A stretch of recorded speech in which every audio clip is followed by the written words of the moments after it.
Hello everyone, and thank you for coming back to yet another episode of The Gloving Paradigm, where I am your host, Peter, aka LPD8 Dubuque, the cringiest glover on YouTube.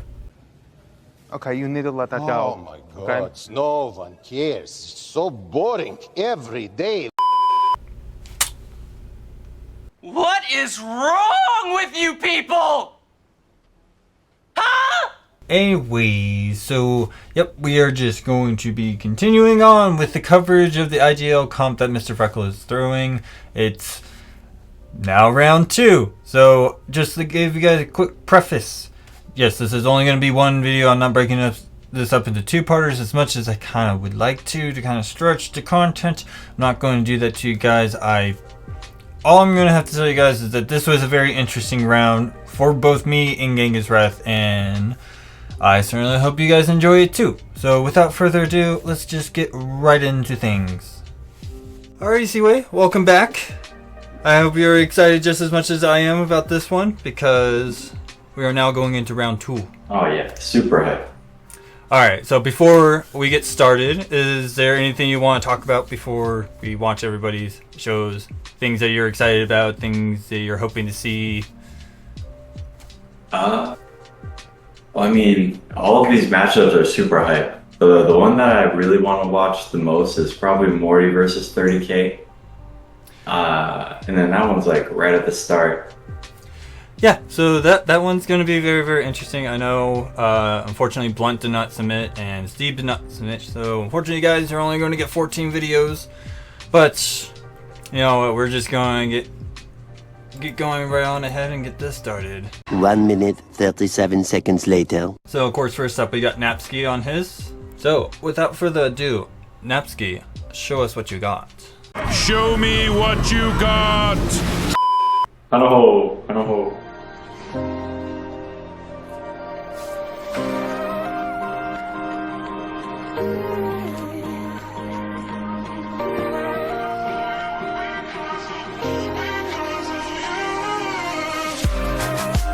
Yeah, this is a dangerous song to glove to.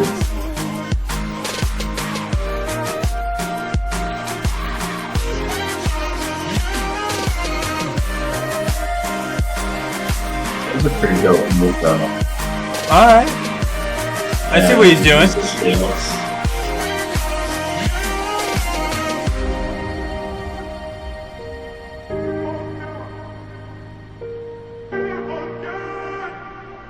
Okay. Somebody's trying some platforming.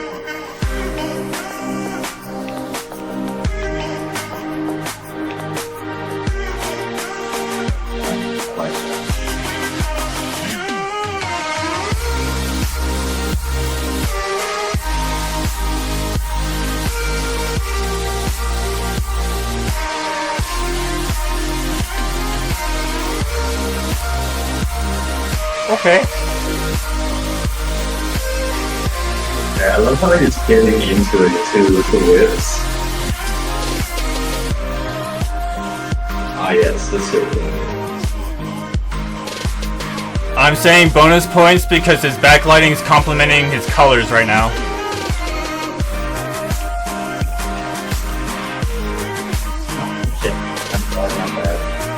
I'm liking it.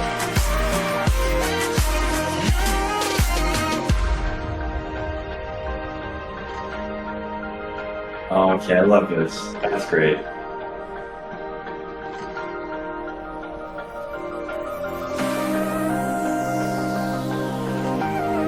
Interesting. Okay, let's see. Really solid ending. Alright. Hmm.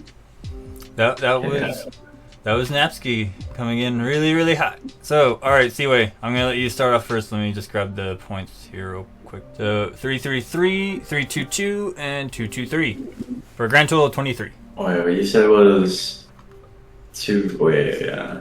I'll put up 2. Okay. 333, 322, 223. Yeah. Okay. I was thinking 232 for the for presentation. His precision. Well, his presence is like either a 2 or a 3. But I was thinking maybe a 2. And then precision, definitely a 2. Yeah, I would definitely have to agree with you on both of those. Like, I definitely see where Mr. Freckles was coming from when he gave him the threes. But there was just a lot of things I saw. Like, there was a couple of gappings that he was doing when he was doing a lot of his cluster stuff. Yeah.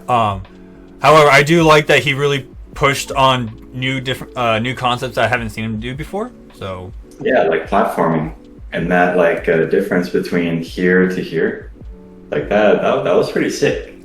Yeah, I actually like that he did that. So I think that's probably why he got a 3 in complexities, because he brought out new concepts that he hasn't really thrown before, or at least in competition he hasn't. And yeah, even if he didn't like do it as cleanly, his formations were really clean. Like, they were nice, crisp, clean shapes that he was giving us. Yeah, so I definitely agree with you. 2-3-2 should be it, but that's just, I think that's how you and I look at it. But what about execution? Yeah, see, transitions, I also gave him a 3. Use of space, I'm thinking 3, but pacing 2 makes sense. Because use of space, like, actually no, 2 makes sense. Because the way he was using, he was in this like 9-point, doing really interesting stuff here, and the way that he used this was good, but the way that he moved it around wasn't the smartest, or wasn't the best use that I've seen him do. Yeah, I can definitely see where you're coming from on that. The other thing I would certainly say, his isolations are getting stronger. When he was doing his that multi-point cluster, he actually had a point in the center that kept it still, so he was able to move around that point. I think he left his middle finger in place when he was doing it all. I can't do that stuff, but his like pointer for that part. Yeah, he had his pointer finger used as like the center point isolation to move all the other points around. So I thought that was really clever.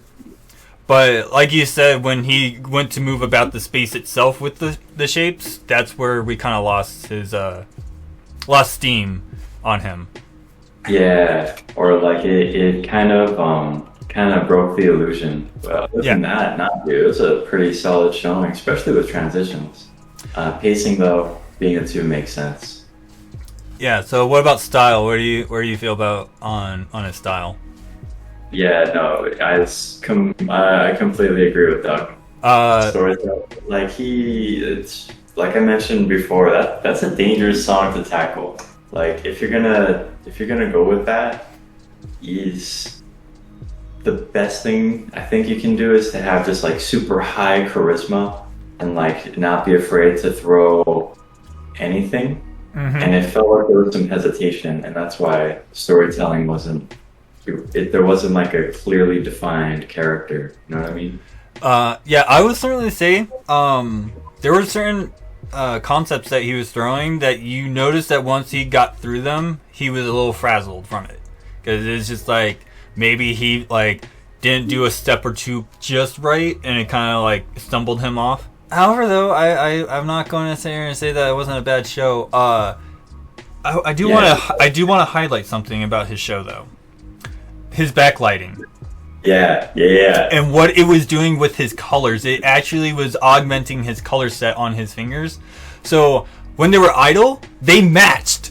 Like, are you kidding me, Natsuki? Like, what the shit?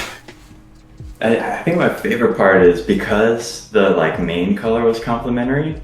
Like when he moved around with the trail, it made the other colors really pop out. So that was sick. Like I loved seeing. Yeah, so that tells me that somebody's been watching my color theory videos and studying, because oh my god, it worked. It worked so well for me. It really does, yeah. So take notes, people. If you really want to make your show just pop up just a little bit more, think about how you set up your backlighting and when it comes in conjunction with your lights itself, because man, I just want to watch that again just because I like seeing the colors. But alrighty, before we move on, is there anything else you want to let Napsky know? Nah, I think we covered pretty much everything. Alright, well, Napsky, you're moving on to round 3, so you better step it up, my guy. Start really drilling it down. Well, alrighty, so we got next up is the round that we've been waiting for. We got Morty versus 30K, and man, oh man, I am super stoked. That's all I can say, man. Just it's gonna be a good one. This gonna be good. I can feel it. Alright. Okay. Okay, before we go, I just want to point this one little thing out to anyone in the gloving community who's looking for an intro. I'm the one that made this one. Okay, I feels. Yeah, I made this little intro thing for him, and I'm very proud about this one because if you watch carefully in Morty's eyes, you're going to see why, and it makes me very, very happy. No. Yo, do you have the glove trails in his eyes? Yeah, just wait until you actually see the video. But without further ado, Morty, show us what you got. Show me what you got. I want to see what you got. Nice.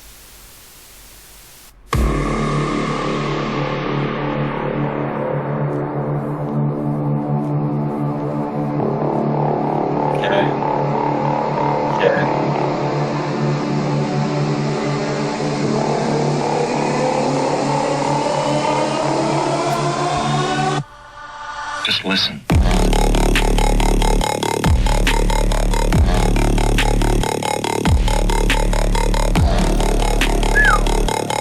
Damn.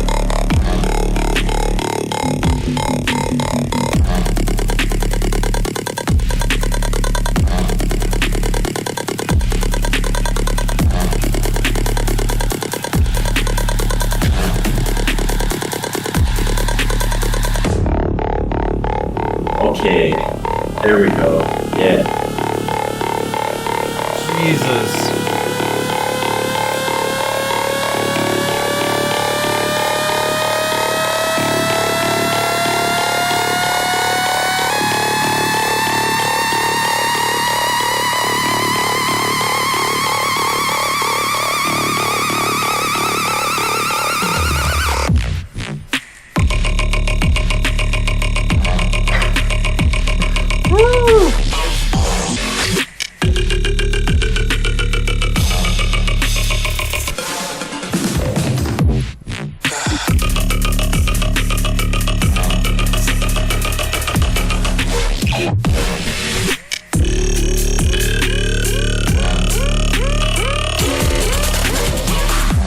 Oh, okay, that was good.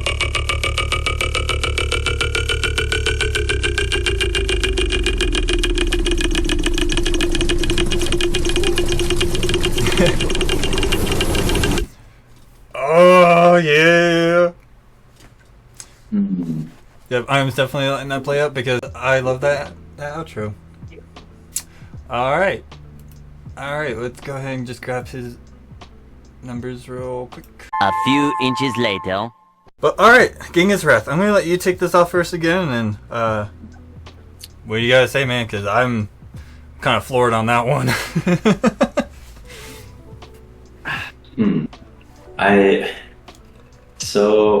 Okay, yeah, no, I'm a little speechless, but basically, I feel like Morty's style in this show was really geared towards trying to get the most points out of complexity and musicality.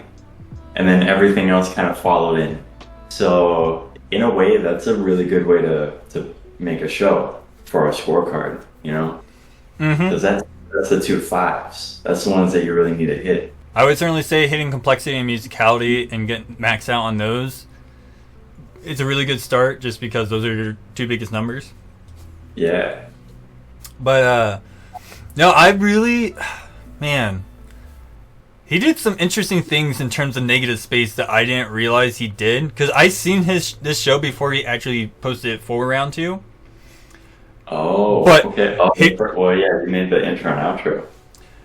No, like I made those for him and just sent those off to him, and he just added those on. But there were things he was doing in terms of negative space that I actually saw him like lining out with his movements, and I was like, oh, I can actually see the lines. I see the shapes that he's making. So I didn't catch that the first time. Catching that now, I'm just like, oh, okay. I see what you're doing. I mean, hey, that's why he's got a foreign complexity. Yeah. Yeah. I did find it interesting that they give him a 2 on presence, but I could kind of see why. Just because of how his setting was, you didn't really feel him. But Yeah, I gave him a 2 as well. yeah, I can't really say anything else. But Morty, damn, my guy, you're really liked how he was sitting there doing this, and just him being able to show like that amount of space in his fingers while still getting his thumb in there to move back and forth. Like, damn. I feel like, I don't know, because it made a really good punchline at first, but then it went on for, not that it went on for too long, but it didn't change to keep up with the song, with the suspense. You know what I mean? Yeah, I definitely see where you're coming from. That there was one part where he was doing it, and he had, I think the other hand was like over here, back here. Yeah. And I know he was going with the build-up of the song at that part. I can definitely see like if he like slowed it down, and then like cranked the other hand, and then started like doing stuff like that. Because then later, like right after, he shows that he can do it on the other side. So I was like, man, if you did it from one side going to the next, that would be sick, you know? Just for that suspense, like just have it real close to the camera, like. Yeah. I definitely see where you're coming from on that. Like, but it was a really sick show. I really liked the tutting too for some reason. Like, it was super dark, so you couldn't see his arms, but I don't know, man. The blinky set with the tutting just kind of matched. Yeah. And it hit the music really well. Yeah, I would certainly say he was definitely hitting those tempo beats really, really easily. I would certainly say one of my favorite highlights is when he actually was doing this, and he was actually drawing that zigzag in the negative space, and I was able to see what he was doing. Yeah. That part. Yeah, right at the end. Yeah. Yeah, because he went like this, and I was just like, all right. And I also want to just say, highlight point is when he was actually able to isolate that finger before he went into this. I think it's what he did. Brilliant isolation. That was probably one of the cleanest isolations I've seen in a while from him. So definitely kudos to him on that. But all right, is there anything else you want to say real quick before we go to see 30K's show? Nah, I'm ready. I'm ready for 30K. Oh, I think everybody's ready for 30K right now. Yeah, I this don't know. man. You can be ready and not be ready. Yeah, I don't think most people are actually ready for this, but you know what? We're all here for this, and this is what we're here for. So yeah. Without further ado. 30K. Oh yeah, that's right. He did have a recent birthday. So 30K, happy belated birthday. I know I told you on your birthday, but I'm gonna say it here on the show. Happy birthday. Well, thank you. Well, without further ado, 30K, show us what you got. Show us what you got. I'm only watching my thoughts. The time is rolling by without you.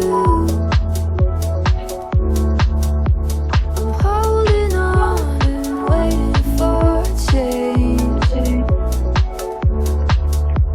I'm only lost because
keeps me going.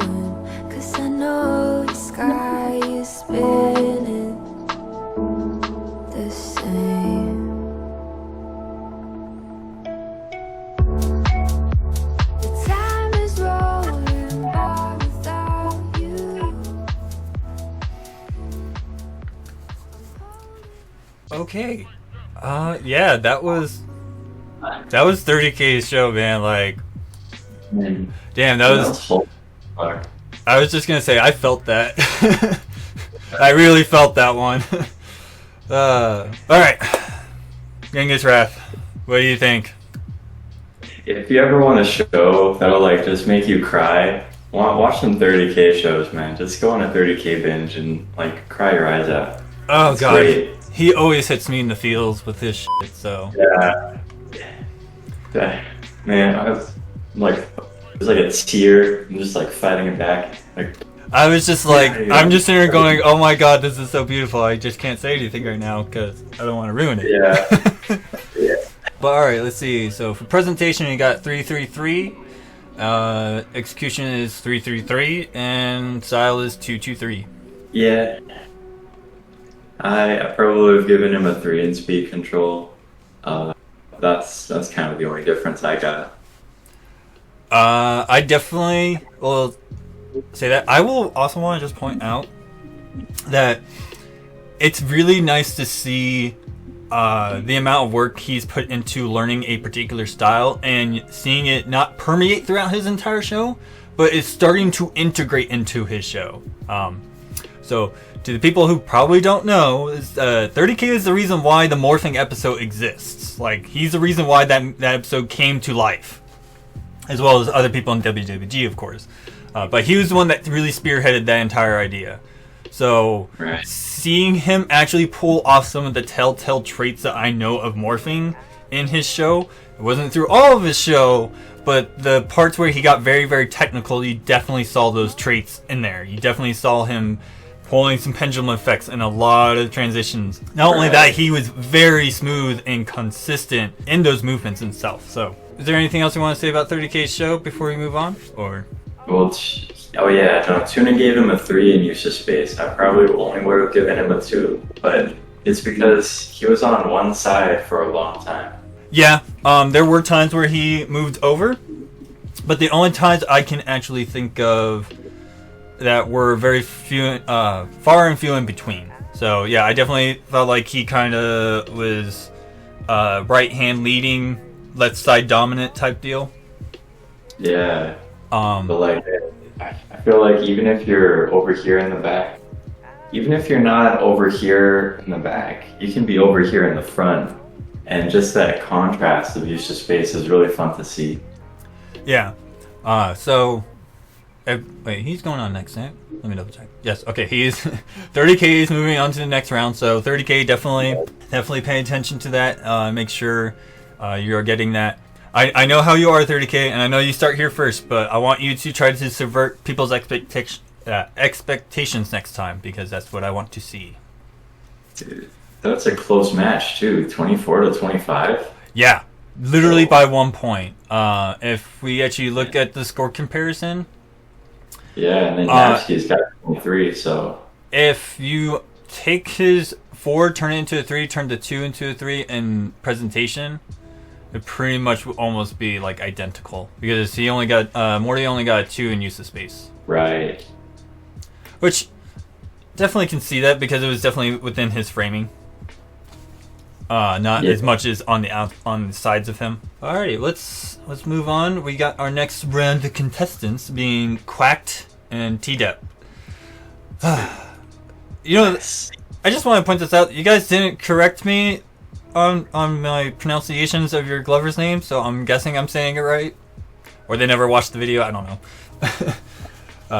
But let's go ahead and see what Quack has to bring to the table.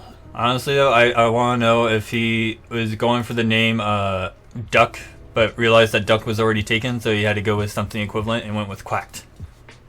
Man, now I want to hear Duck quack. Right? That's something that you might have to add into this episode. Or I Yeah, added into Duck. this episode. Just like, can you quack for us? Hey, Quack, if you find like a GIF or something you want to use as your little tag logo thing, just let me know. Can help you out with that. Just saying. But without further ado, Quacked, show us what you got. Show me what you got.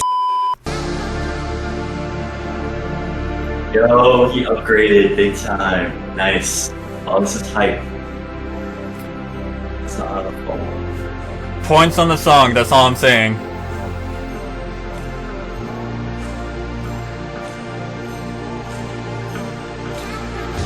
Okay.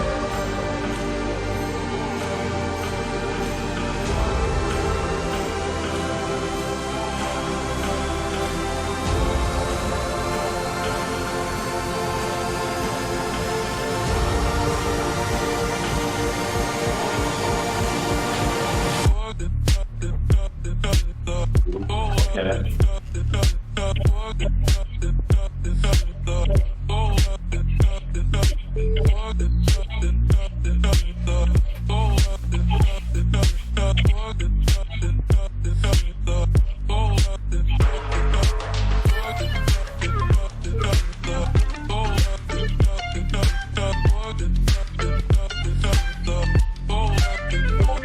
That was interesting. Yeah. I actually kind of like that. Probably that's what I like from the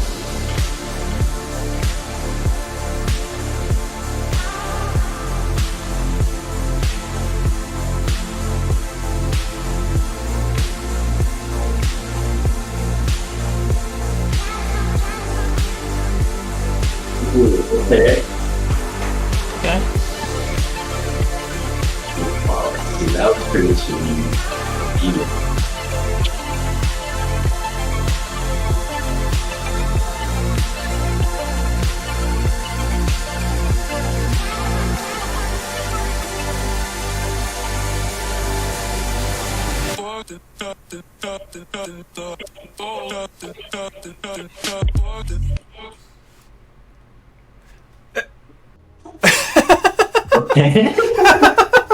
What the hell was that?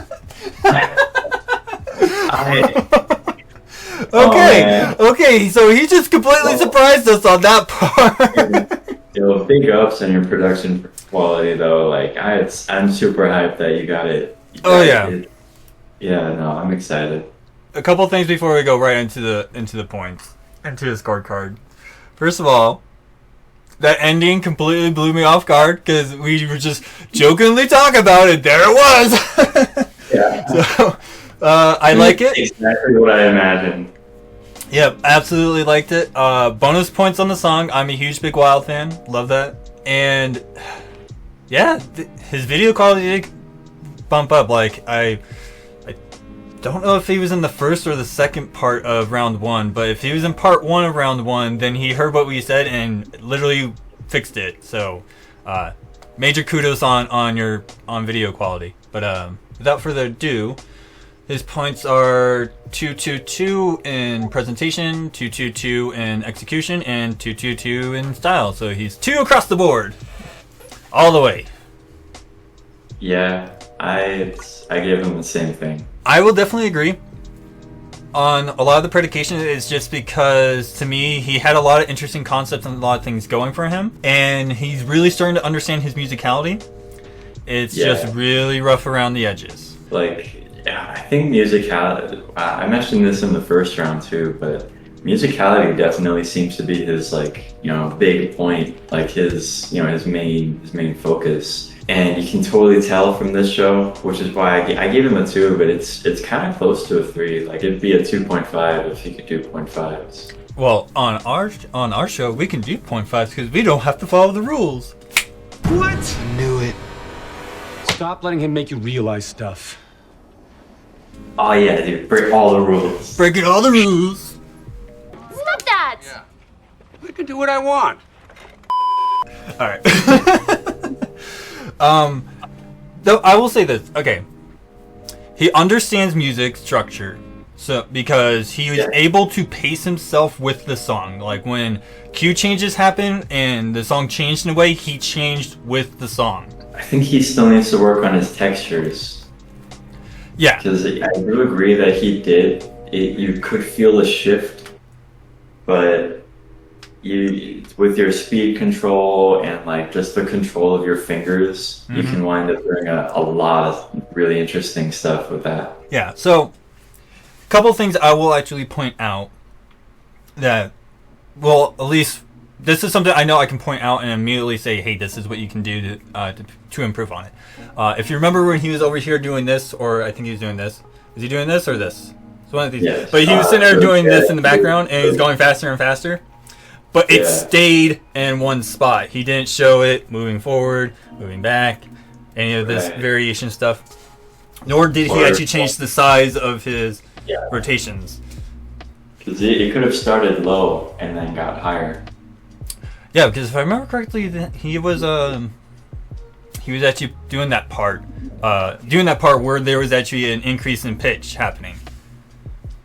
Yeah, so he was getting faster with the backhand, and that's what I thought was really, really nice to see.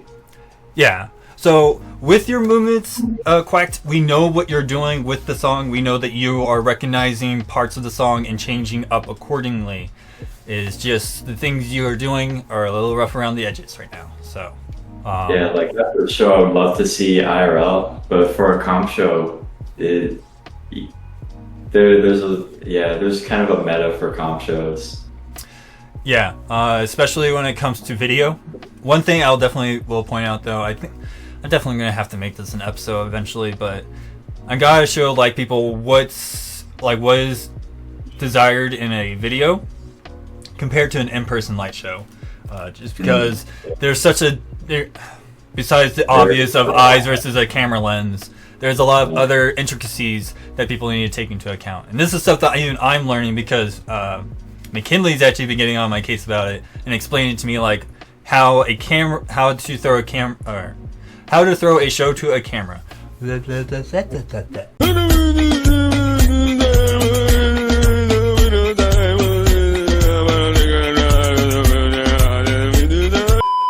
And it even depends on the lens that you have, or even the type of camera it is. How much space you have to play with it. Yeah, that's why I will always tell people, if you have older cameras, check your old phone cameras. Surprisingly enough, this one, the Galaxy S5, can shoot in 4K. Like, this can shoot 4K. But can you shoot in 30K? Oh!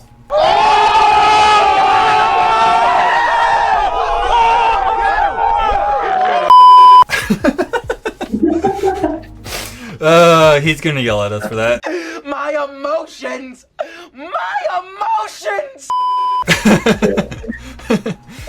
Cringe. Let's go with the next one. Yep, alright, we'll move on now. I think we spent enough time. Alright, next up. Yep, alright, next up we got T-Dep. I really want to know what the T stands for, so if you please would just comment on my episode and let us know what the T stands for, so it would be greatly appreciated, my guy. Alrighty, so this is T-Dep versus Quack for round 2, and without further ado, T-Dep, show us what you got. Show us what you got. I'm hot. This is why I'm hot. This is why I'm hot. This is why I'm hot. This is why I'm hot. This is why I'm hot. Left ring lights off. This is why I'm hot. I knew what was gonna happen. But I also didn't know what was gonna happen. Yeah. That's interesting.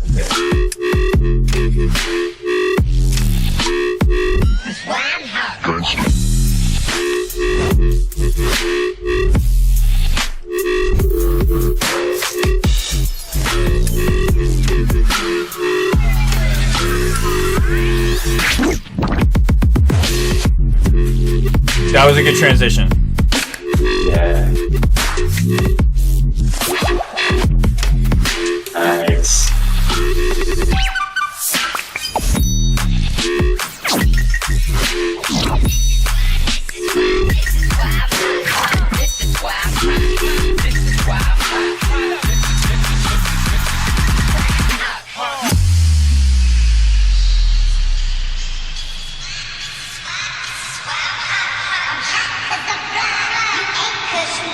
Okay. Okay. Genghis Wrath, I'm gonna let you take it off first and let you hear what you have to say, because there's a lot of things to talk about in this one. Well, okay, this is something that I know you have I think we might actually differ on opinion for this topic, and this is that we both noticed his ring light was off on one hand, but it was on the other one. Yes. So sometimes asymmetry is nice. I appreciate some weird aesthetics, especially if you play around with it. Mm-hmm. But I didn't notice him conjuring it. Like it would have been nice to see some type of complexity with that if he was trying to use that as a concept. But I think it might have just been that one light was dead. And in cases like that, and I noticed throughout the show, he didn't really use that light, but you could clearly see that it wasn't intentional. And so it would have been better to either have just complete symmetry or to turn off both his rings and his pinkies, because I noticed him using just these three the whole time. I have a type of show where I'll use 4 lights and it's all in one finger, or I'll use just one light. You don't need to, even though you're doing a competition show and you're trying to do the meta, you don't have to always have all of your lights on. You know what I mean? Yeah. So to a lot of newcomers who are not very familiar with bulb chips and just bulb sets in general, I should say. Oh, yeah. This is something that I'm very familiar with. I am so used to this happening so many times that it's odd to me for me to think that people don't know about it. Prongs are a little touchy from times. Over time, your prongs are going to get worn down a bit, especially the little insert parts. So what tends to happen is a defect where your light could be just a little skewed off and it turns it off. Not the batteries, but the prongs itself are just not connected properly. And I've had it happen so many times throughout my career. Right. I mean, I can probably find a couple. Actually, I know a couple shows. One of Rhapsode's shows, I want to say it was Blue Ranger. I think it's what he did for Mighty Morphers. You'll see that I think it was another ring finger that was also turning on and off as he was moving about. But that's a very classic thing that you'll find with bulbs. Yeah. So that's what my thought was. Is okay, this looks like a bulb set. He probably is having a problem with it connecting properly, and I get that. Here's the thing, though. I forgot about it. I just didn't care about it anymore because of what he was throwing in his show. That's fair. Yeah, because that was the 10th show. What number is he? Number 9. Okay. Yeah. I'm just a weird guy, so my thought process is, if there's something happening with your glove set, use it to your advantage. Yes. Yeah, I mean, I abstract, I do weird illumination stuff. So that's the kind of stuff that I would want to see compared to just, meta things. Although, the tats were sick. Oh my god, his tech game was just off the charts. Well, I will say this, though. People do not get discouraged if I point out that a light's turned off or a light is not, it's misclicked or anything. My eyes are trained to do that because of phasing. Since I phase all the time, I trained my eyes to check my lights as I go about moving about the space to make sure that my lights are in the proper thing. If not, let's just say that this ring was not in the right one. I would literally come around and hide it to change it in. I trained myself to see that stuff. So do not sit here and be oh no, he caught that thing, now I'm sad. No, my eyes are super trained to catch that. So do not sit here and think that everyone's going to see that. I'm just somebody who's going to catch that super quickly. I have no excuse. Yeah. But yeah, see, he got 343, 333, 223 for a grand total of 26 points. Wow, he really smashed out. He got an 8-point lead on Quacked. Yo, Duck was kind of harsh on the speed control though. I probably would have given him Yeah, never mind. Yeah, I would have given him a 2. Yeah, because there was a couple of things I felt like he rushed through a little bit, and then there were some things he gave a good amount of time for us to absorb what he was doing. But the ending was so good. Oh man, that ending was really good. He's transitioning between different tech points on the grid was just out of this world. Like I was just, damn, that was crazy. Yeah, that's true. Alrighty, is there anything else you want to talk about on this one before we move on? Nah, I think I'm good for the next. Alrighty, so next up we have Darth Vader versus Mute. This should be a very interesting match in my opinion. Because if I remember correctly, I think Darth Vader is one of the ones that really impressed us in round 1. So this one should be a good one. Alrighty, so without further ado, I think we can just go right into this one. So Darth Vader, show us what you got. Show me what you got.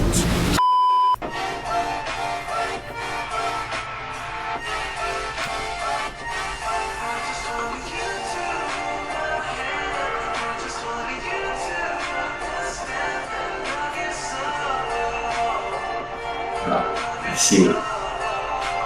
Still no audio delay. Nope, still quiet. It's okay.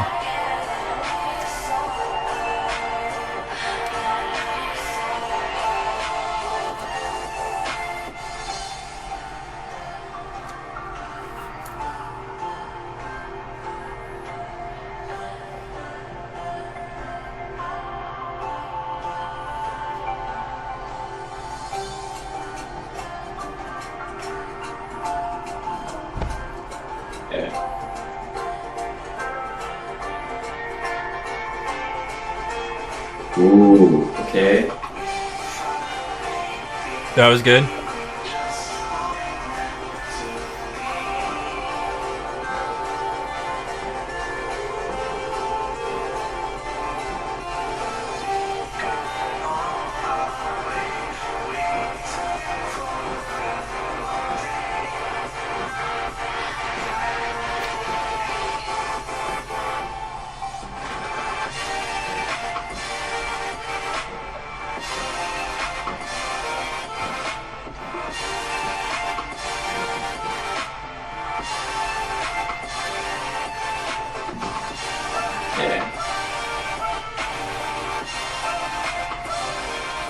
Oh, that's it.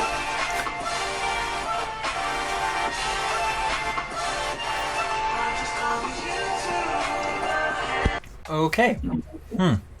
That was a very interesting show. Alright, let's grab That's his another points one here. of those that I would rather have like in person or like not for a comp, because it's such a good show, but it doesn't feel like it hits the things that I need. Like it doesn't hit the things I need for the card. Alright, well, according to the scorecard here, he got 443, 434, and 233. So They're nice. I appreciate that. I definitely agree with the transitions, and I definitely agree with the precision, because he was like, just watching that video, even just one time, I can clearly see like he was able to recognize cue changes and recognize when that change was going to hit, and nailed it perfectly with his transitions. Like, he paced himself out through that show very strongly. Oh, he actually got a 4 in pacing too. Yeah, you got a form pacing too. All right, hey man, this guy smashed it out on the scorecard. He got a total of 29, man. That's 6 points away from the max. That's really good, man. Damn. Oh yeah, just maxing out one score is hype, but he maxed out almost all the ones that are 4s. Yeah, only one of them that's 4 is the 2. Yeah, just storytelling. Yeah. I can definitely see where Duck's coming from about storytelling being a 2. I do feel like his pacing lended into that, so I might have given him a 3. Man, now I just kind of hate how harsh I am.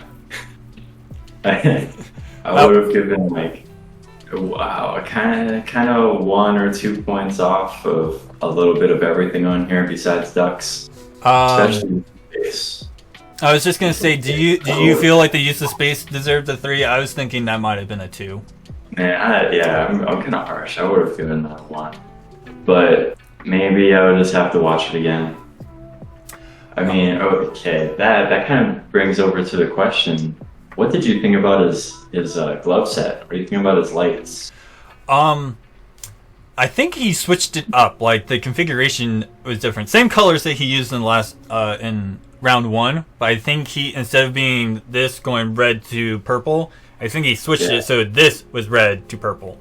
Because when I saw him do stuff like this, like it didn't match up properly. So once I saw him do this, I'm like, oh, okay, I see what you're doing. Those are always going to be points to me. I like seeing that kind of configuration. That was really cool. It did lend to kind of like a fire and ice set feel to it, because you had a lot of cool colors on one end and a lot of warm colors on the other end. So that's always going to knock a few points up for me. That's just because that's something I like. But I know that there's nothing in the scorecard that actually denotes to stuff like that.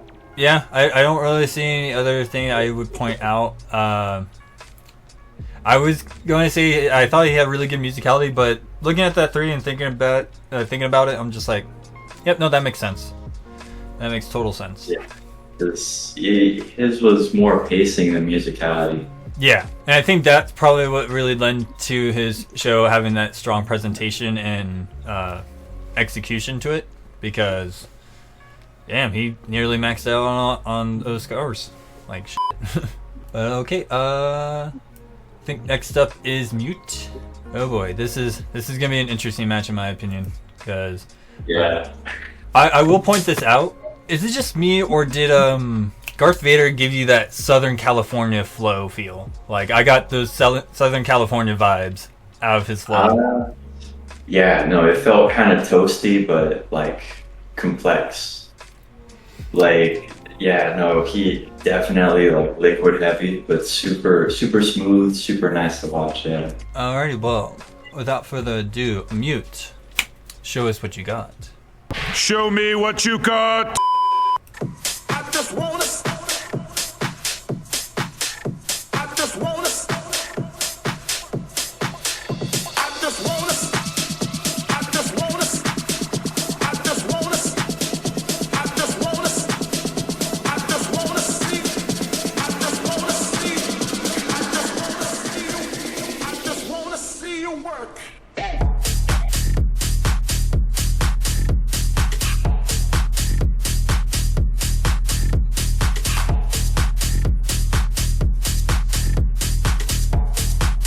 Interesting play on passer.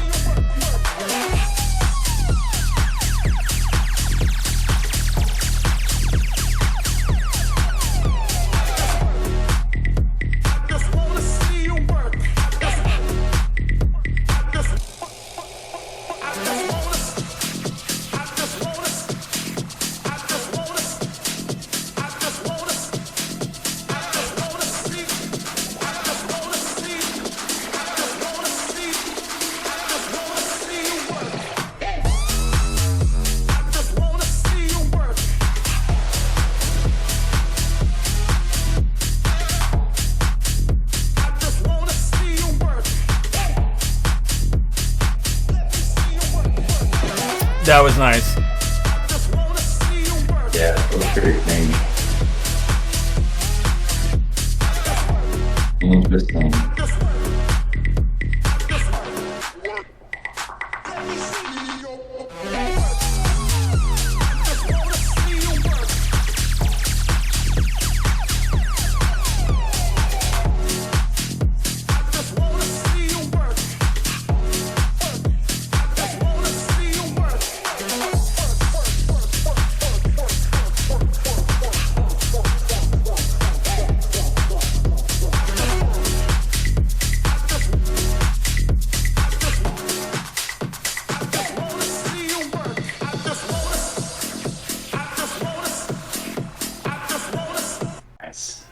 Okay, that was quite interesting to see from him. So let me grab his scores. Eventually. All right, Genghis Wrath. What do you think?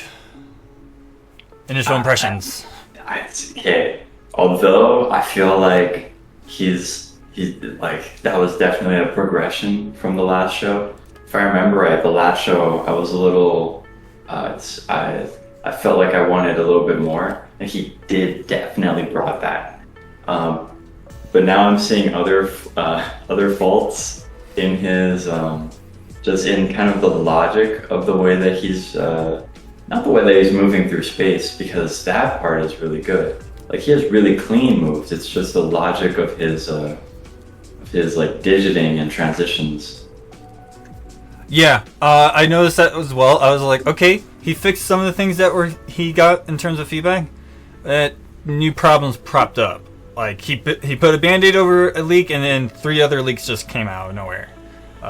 So that classic little trope that you see in movies. Yeah. However, let's see, he got 332, 323, and 222 for a grand total of 22. Wow, 22 points. Yeah. So one of the things I noticed is that I thought it was just interesting how he was mixing up the formations that he was using to like create lines and things like that. Yeah, he did some interesting things.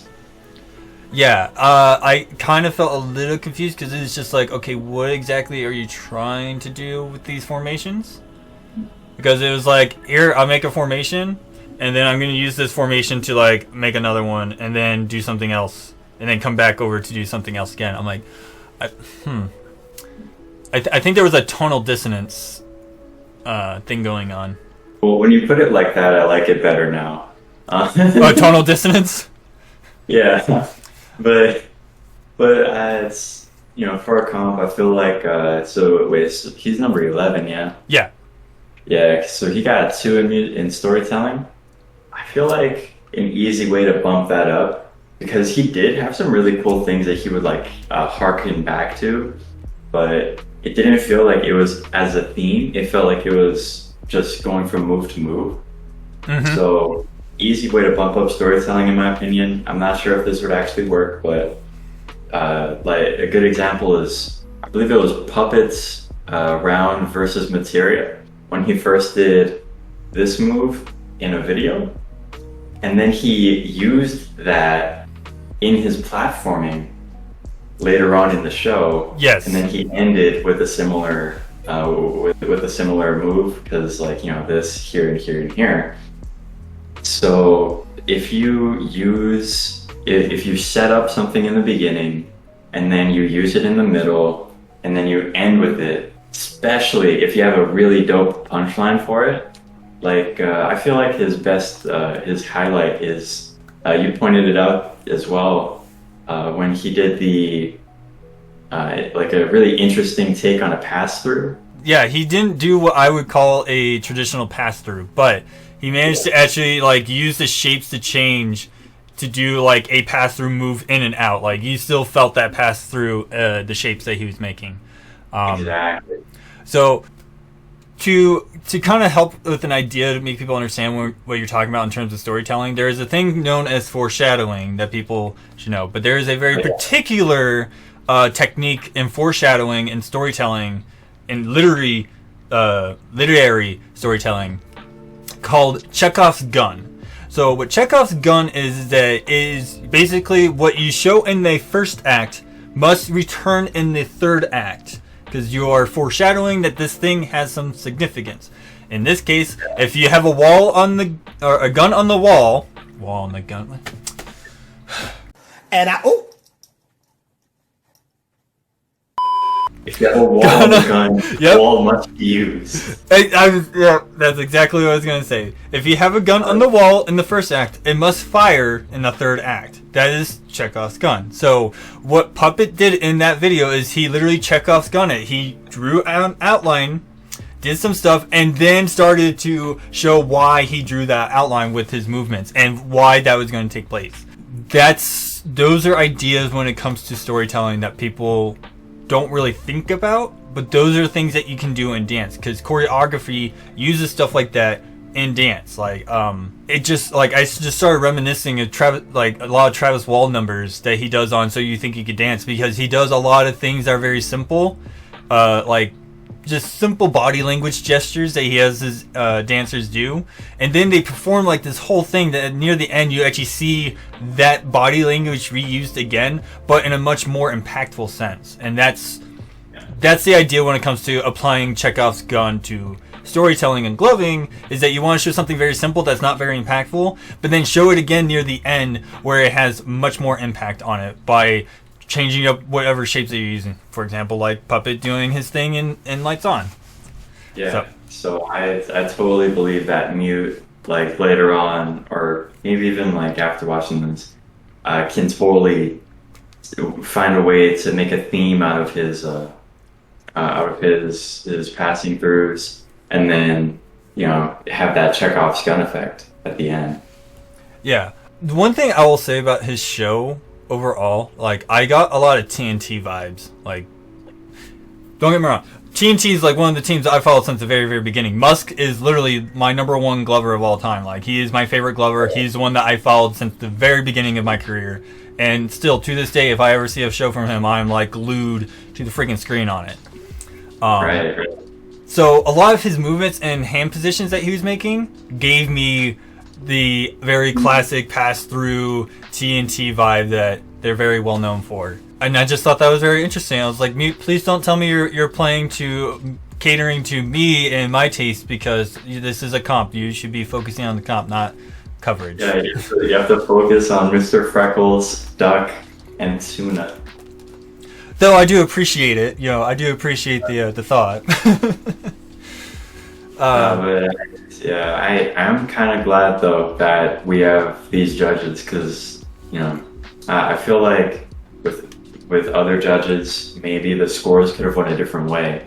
So I'm glad that they were able to really see all the awesome things that Darth Vader was throwing, and they scored him accordingly. Yeah.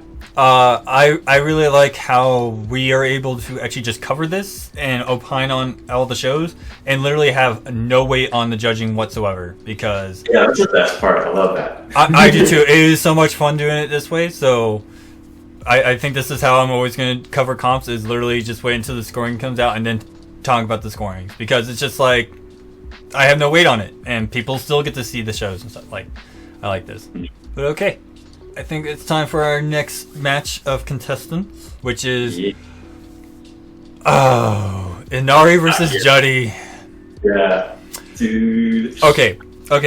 So you and I both know that we were pretty hype on their round ones. So this round two, this is a match I did not anticipate, because I didn't really like sit there and like plan on like, all right, who's gonna be matching who and like talk about it. But just seeing this right now, I'm just like. Or actually, just looking at the next few matches, I'm just like, damn, Inari versus Juddy, Pleasure versus Comet, Danny Phantom versus Cookie, like. Okay, yeah, see. Well, yeah, Inari versus Juddy. To me, like, I'm from Hawaii, right? So this feels a lot like when I Am faces I Am. So, like, this is one of those matchups that feel like when like Corrupted had to battle who did he battle? He battled Mez. This is how this matchup feels to me. Yeah, I believe it was Mez. But I think you're talking about Hawaii Boss? Yeah, the second boss that we had. Yes. That one. I love that you just know that. That was dope. Yeah, well, to me, I would certainly say the Hawaiian bosses are probably the more memorable bosses for me. To just recall, because like I tell all my viewers, watch comp videos that people put out. Like, if there's a boss and they put out all their rounds and stuff, watch it. You learn so much just from those, not by like the scorecard or anything like that, but you actually get to learn about the Glover that you're following through the comp. Like, if the person who made it all the way to the end and wins is the person you were watching, you really get this sense of progression in their shows and how they just approach their live shows. Yeah. So that's why I'm hoping doing this solves that need, because man, this has been This is a void that needed to be filled. So Agreed. Oh yeah. So without further ado, let's get Inari up here on the screen and get this going. A few inches later. So without further ado, Inari, show us what you got. Show me what you got. I want to see what you got.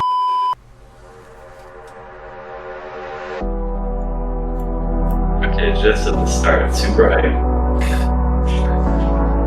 Yeah, I agree. Yeah. And then starts in this.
Oh man. Okay. No, this man has guts. That was really gutsy. Oh man. Yo, I can feel that in my spleen.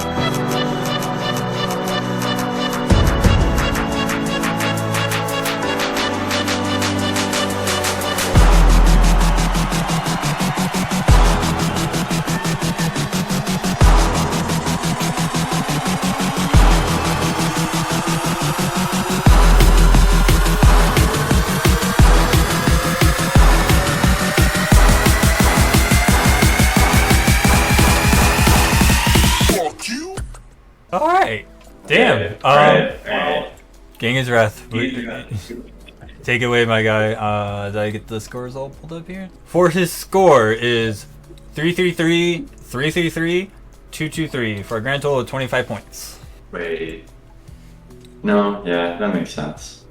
I just would have been, I think I would have been a little more harsh on the, so I gave him a 2 in precision and a 2 in presence.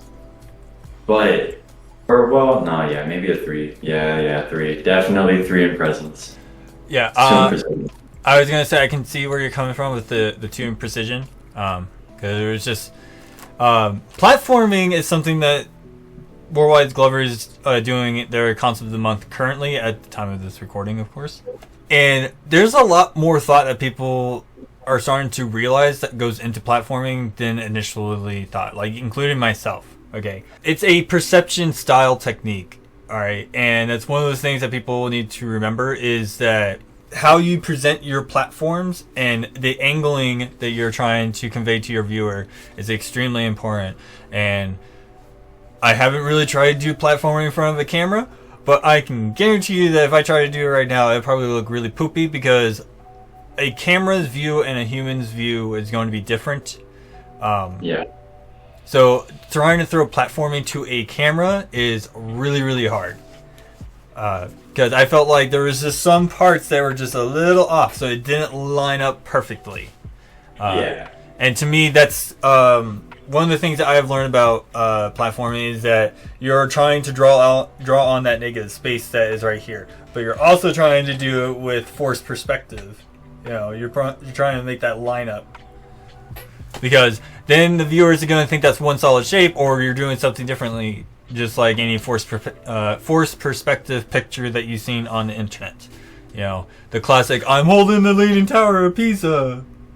Yeah, exactly. Right. That type of illusion. Yeah. But really also it's kind of part of the speed control. I think he was throwing with so much confidence and going so fast that sometimes even just the basic moves, they didn't match up. So like, you know, near the ending, it looked like this, right? Instead of like that. Right.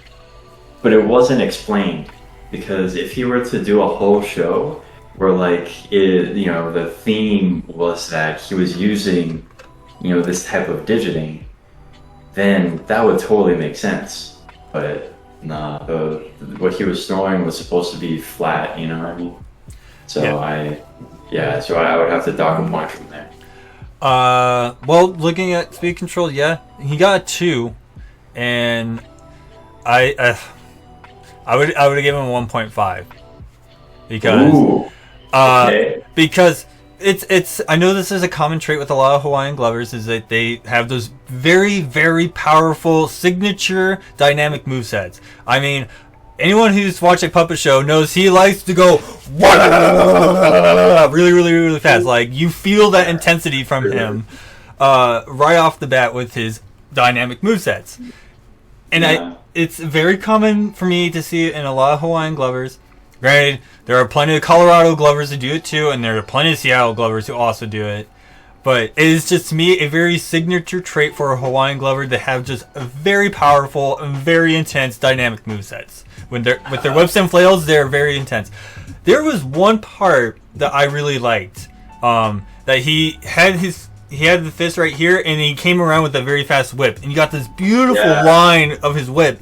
But your eye stayed focused here, so it felt like it literally wrapped up, and it was beautifully done. Like that, loved it. Like a platform with whips. Yeah. The other thing I would point out as well is, I think you said as well, is that his isolations and his speed control in that fashion affected his isolations because he was moving really fast. Sometimes when you move something really fast, you got to hold on to that inertia, and that tends to pull you. So. It's all about learning to really not restrain yourself, but not to overdo the dynamic movesets and really keep that fast tempo that tends to happen with people who go that fast. Because, I understand that song is very, very energetic, but there could have been ways with his platforming and his isolations on that that could have looked much cleaner if he actually just slowed it down and actually got that pace done. Because then things stay in place, and you actually get that nice, clean movement.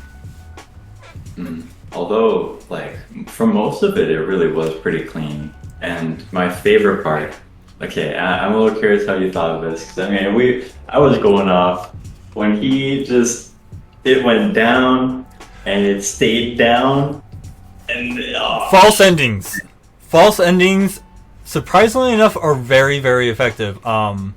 I love them so much. I do them ironically because it's not my intention to do it, but there's just times where I feel like I end the song and I'm just like, nope, I'm gonna keep going, and just continue to go. So, but here's the thing, I felt like he did that intentionally, and it worked with the song. Yes. So, people, that's what I mean by a rest. You give us. Well, here's the other thing you also notice is that when he did that, the camera settings started to brighten up everything around him. That's essentially what your eyes are going to be doing when you give somebody a rest like that. Their eyes just go and they rest. And people think that's a bad thing to have happen. Not really, because you bring them back and then you zap them right back in to where they were. It's much easier to get somebody back there when they got there originally. You know what I mean? If you got them there in the first place, you give them a moment to rest, zap them right back in, it's a lot easier to do that. Dude, especially with this, with the type of show that he was throwing, just that super high energy, really fast. And then just to have that pause was kind of surreal.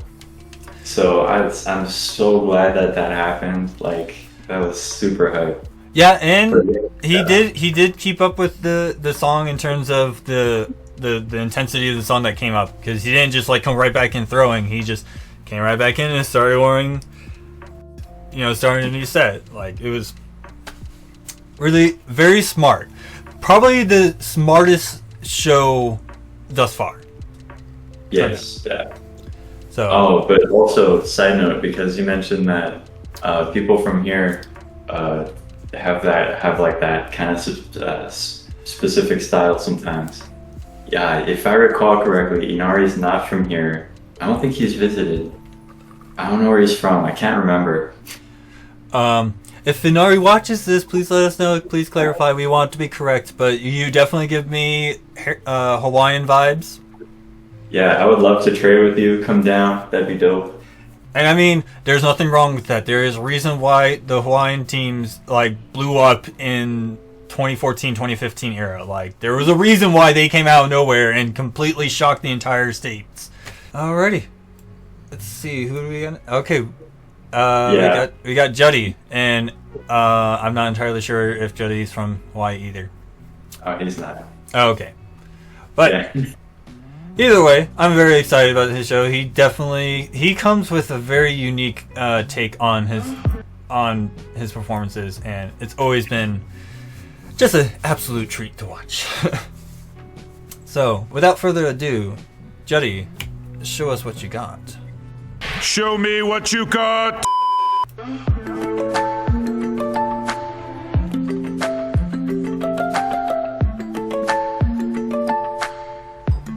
Interesting. That was nice. Yeah. Best variations I've seen him do of that move so far. Fry would be so proud. Second guessing everything that I've said.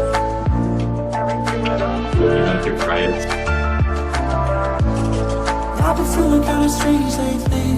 I think I lost myself completely. Damn. Never count on me.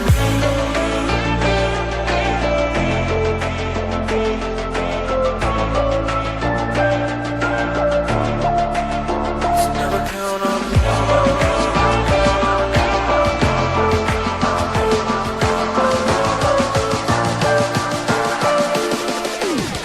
Never count on me.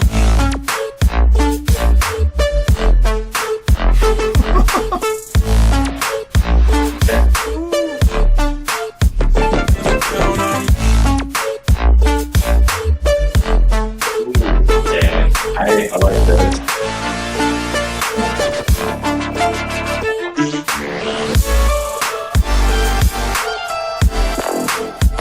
Never count on me. Never count on me.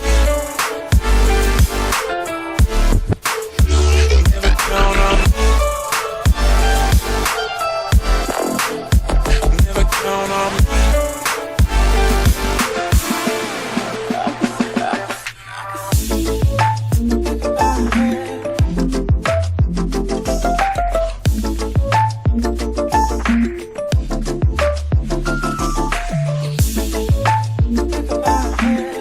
Ooh, okay. Damn. You just roll of threes us? Is that what just happened? I don't even know what happened, man. I don't even know what happened. Like, what the hell? What's going on? Is this for real? Amicus, what do I do? Like, oh my god, dude. Okay, alright. Think we need a quick intermission to get our brains back from being so much. Like, dude, I feel like my brain's completely melted from that show. Holy crap. Man, my brain melted from that matchup. Okay, so his scores are 333, 333, 224 for a grand total of 26. Yeah, Genghis Breath. What do you think? That was a good show. That was okay. Oh, side note though, he messaged me the other day saying that he thought he was gonna lose because this was kind of a last minute take because he didn't have a lot of time to prepare. And with that in mind, I can see it. But that was a last minute take? Yeah, if I didn't know that, I wouldn't have known. Like, that was sick. But I did see a lot of repetition, a lot of this kind of, I felt kind of like more stress coming from this show than other ones that he's thrown. But he did have a lot of like kind of professionalism, more like, you know, he has an air of confidence with his character. So it's a good show. Okay, so here's what I noticed. First of all, extremely strong opening. That was probably one of the strongest openings I've ever seen from him. Even beat his round one, and his round one opening was chef's kiss. You know, Yeah, so sure. Right. this this man has such a shining example of what showmanship is able to do within a show. But knowing that some of the things that you pointed out where he felt stress, I really felt like he just did a good, strong opening and started to fizzle out near the end. So he was definitely... Yeah. I definitely like calling that the sparkler effect, where you just start off strong, everything's going really well, and then you just kind of start petering off. You know, just... However, I even though you can tell that he was starting to like simmer down and peter off from his intensity, he still tried to maintain that level of strength within his showmanship to kind of keep it plateaued instead of just decreasing even more. Right. Yeah. So he had really good, strong complexity in the beginning, but I felt like near the end he went much simpler and simpler and simpler. So it just like he had, if there was like a way to like rank the scorecard as the show starts progressing, you see all the different points. Like I would say his complexity started at 5, and as the show starts going, it goes, okay, now we're going down to a 4. We're going to hit a 3, and we're done. Yeah. Yeah. I felt the same way, actually. That's the best way I can put it, because that's how it felt. And to me, this actually really goes to show people, like, especially if this was an in-person comp, like, you can have really good, strong, first rounds and second rounds, and then you can actually see when people start to falter, and in terms of their endurance. Now, granted, I know people are going to sit here and say, oh, well, it's an online competition, so they got a couple of weeks on their thing. It's just like, yeah, well, they got a couple of weeks to wait till their score comes out, and as soon as their score comes out, they got to start figuring things out. So they actually have time to brainstorm and start planning how they're going to approach it. So it's not really that they get this break and they don't have to worry about it. It's like, no, they're immediately having to plan some things out. Not only that, there's that deadline thing where you start approaching your deadline, you're going to start stressing out. Yep. So, knowing that this was a last minute take, that really shows. However, for a last minute take, holy crap, that was awesome. Dude, that was sick, dude. But here's the thing though. Last minute take, still felt the stress, but still won by 1 point. Total of 26 compared to 25 from you. Right. Damn, that was a strong one. Inari and Jody, so they matched in presentation and execution. The only difference was 1 point in style, 1 point in musicality. Yeah. That's so close. That's literally so close. I'm stunned by that. Like, wow. Yeah. So, Jody, I am very, very excited. You're doing good, my guy. You're doing good. I understand work and stuff can be stressful, but man, even when you had all that stress, you still just smashed it. But I think without further ado, we can move on to our next match of contestants, which is Pleasure versus Comet. I don't know what else to say, man. I'm already excited. The next, super hype. Yep. Let's. Oh boy. My hands are already kind of trembling from that, because it's just like, you guys, I just got... I'm ready to see some cuts versus whips. I will say this. I'm just been enjoying watching this so far. People, more comp videos like this. Let's just get more comp coverage like this, because this has just been enjoyable to watch. It'd be a pleasure to see more. The enemies, I'll attack you. Move this man!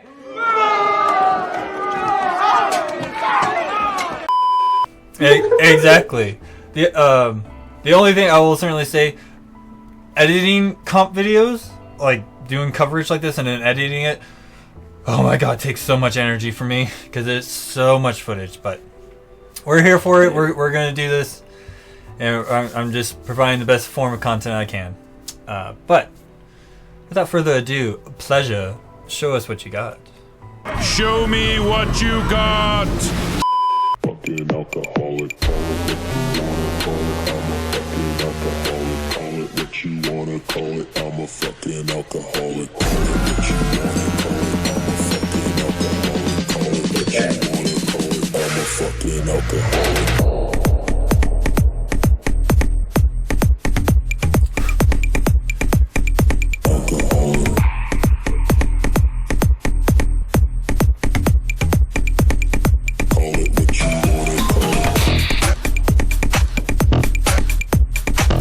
Okay, that was interesting. Yeah.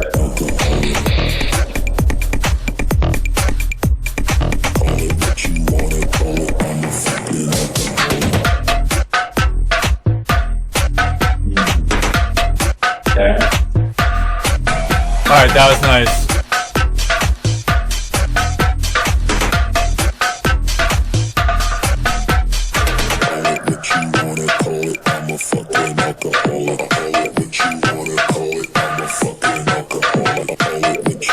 That was sick.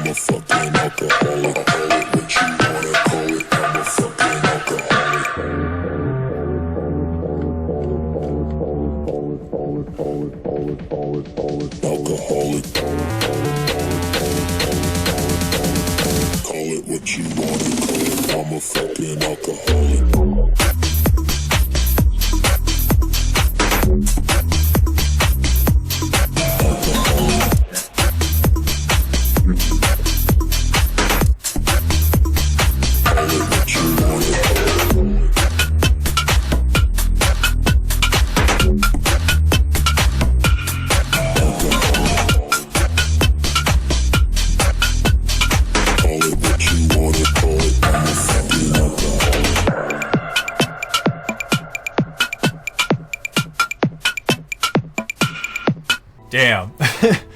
Holy shit. Okay, there's a lot to unpack here. So Genghis, I'll let you go first on that one. Well, that was certainly a pleasure to watch. His lighting was a lot different this time. I was going to point that out, but I'm going to let you finish. I'll point out what I want to talk about on that one too.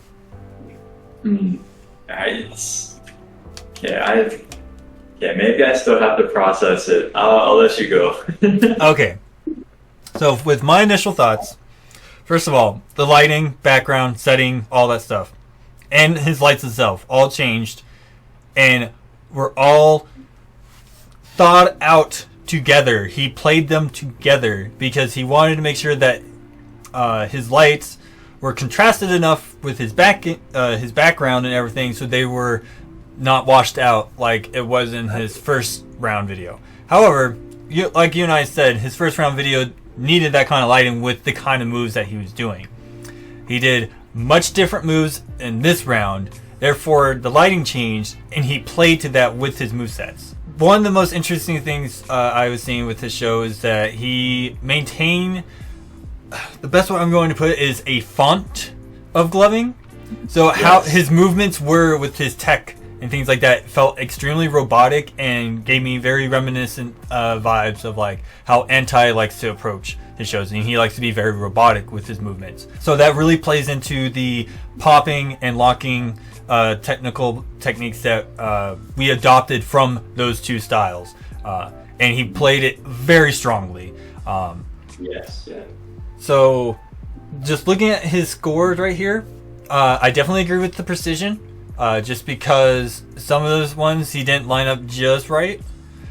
However, the complexity, was really strong because he not only showed really complex shapes and forms, but he broke them down into simple forms, moved them about, and then restructured them somewhere else. Like, that's another form of complexity that people don't really take into account.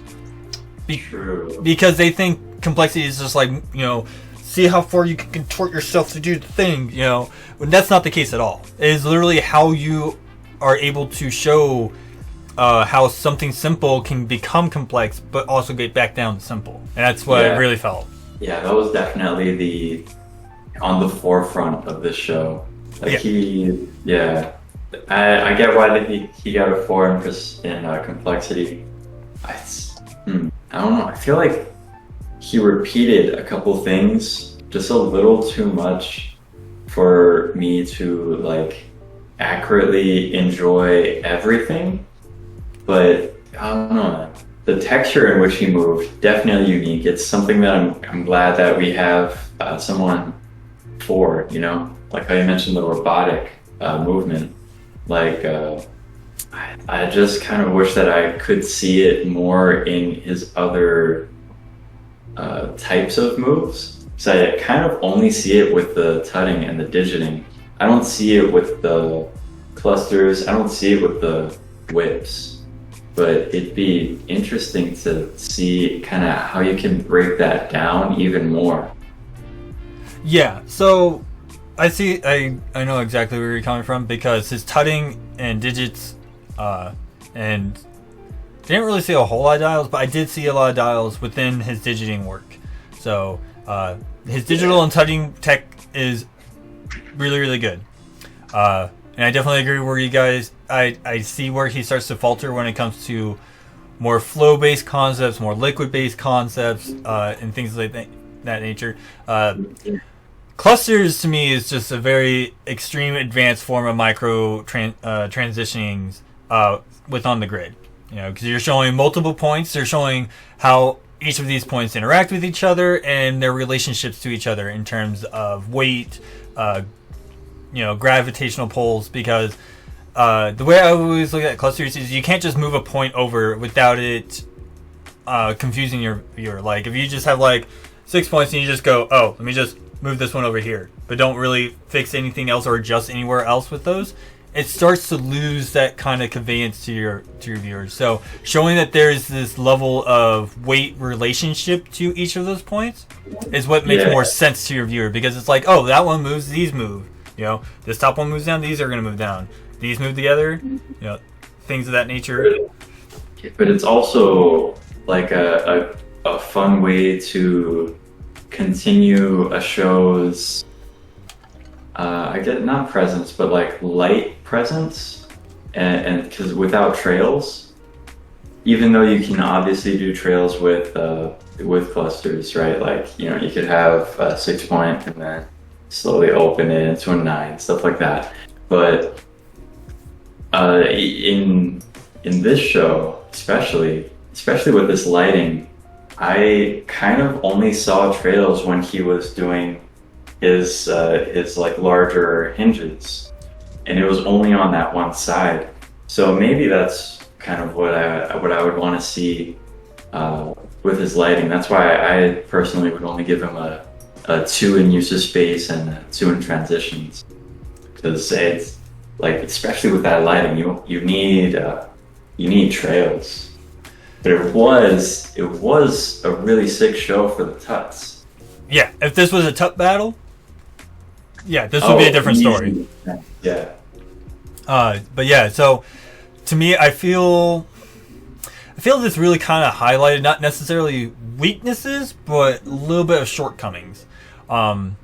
There was actually this very interesting conversation that we were having about a pit battle between Danny Phantom and Kaleidoscope, and I was having it with a couple of people. Both shows were great, fantastic, and they have like Kaleidoscope is just intense. Like his digits and pass-throughs and dials game is just off the freaking charts for me, man. Like this dude is good. Yeah, but like this particular pit battle that we were watching with him, the conversation came up where he was just like his entire like first like 90 to like first 90 seconds were literally just a lot of pass-throughs and then a lot of digits and then a lot of dialings, and then all of a sudden he came out with like some whips and some flails, and then did some king tuts, and then did some clusterings. But he crammed all those concepts near the end and didn't give those time to breathe, as opposed to like Danny Phantom shows where he was able to show different concepts, gives them their time and day within his show, and give them enough air to breathe. It's just his transitionings in between those set of concepts. Within the concept he's working in, he can transition extremely well. But once he goes from like one type of concept to a different set of concepts, that's where his transitioning falls apart. So the question comes up is just like, okay, if you are predominantly this within your show, and then all of a sudden you throw all this stuff, do you still make a really strong show? Or did you just show a very strong showcase of a particular concept and then try to cram it with all the other ones? Does that make a good show? So, yeah. I'm going to have to watch that. And kind of bringing it back to this show specifically, there's a lot of similarity with what you mentioned to what we saw. Although I feel like he really lets everything breathe, and that's kind of the thing that I enjoyed about, especially that intro. Like you you just kind of get sucked into the space, and then he shows you space. Yeah. Yeah. A way that I would probably describe it is it's very akin to that classic hip hop dance style where, you know, you have the ring of people hanging out, and then you have that one person that goes in there, and then just starts, and you're just in the crowd, and you're just like, keep it going, keep it going, keep it going. He just shows all these really cool moves and stuff. Like, yeah, beautiful montage type deal. However, we're not using any of this context in terms of what we saw from the other show, because we haven't seen the other show yet. But True. that was a concern that I was seeing, is that he primarily stuck with his tuts and tech game, and then you just saw him start sprinkling like liquid and stuff, where I didn't feel like that was like fully integrated. He kind of like blocked off parts of your show that way. But when you have your show like this much of one particular concept, and then you do this much of like the rest of it, it's just like, right. That kind of, to me, that shows like either it will show a weakness or it shows a shortcoming that people can not necessarily exploit to beat you on the scorecard. But if people saw that in a real person comp, they will know how to actually approach their show to beat you in a comp. So keep that in mind. It's competitive mentality. Okay. I think I'm ready to send in the next guy on the cipher. Right. Well, that's something I just kind of want to point out, because I don't think a lot of people actually think about that, especially since we haven't had in-person comps in like over a year now.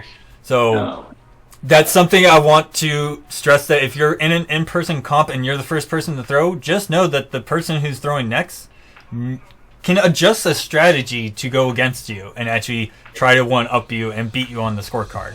So, and but also, if you're going first, try to intimidate them. That's the best part. It's so much fun.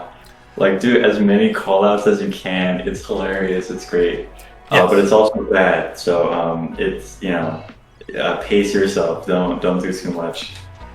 Just think of a good strategy that not only are you going to intimidate them, but it's just like, yeah, I'm going to give you my best stuff that's going to make it really hard for you to try to top over. But without further ado, we got Comet coming up now, so this should be very, very exciting. Comet threw a really good show last time, and I have a really good feeling he's going to throw a good one this time. Yeah, dude. So, without further ado, Comet, show us what you got. Show us what you got.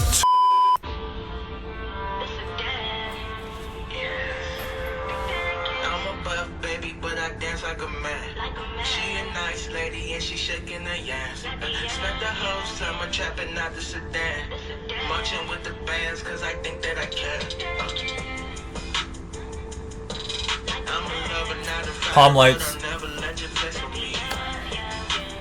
Yeah. Love palm lights. I love how they're eliminating.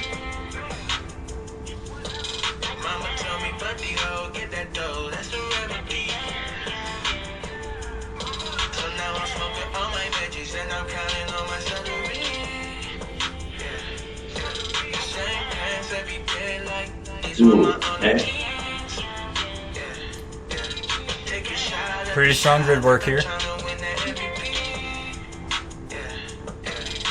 Nice. Man, I wish the camera could like see.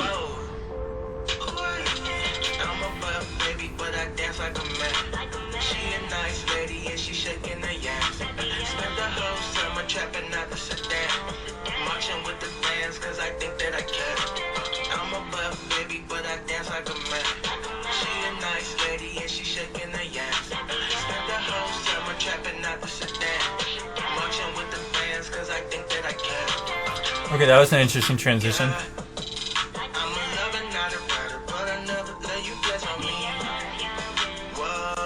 Yo, okay.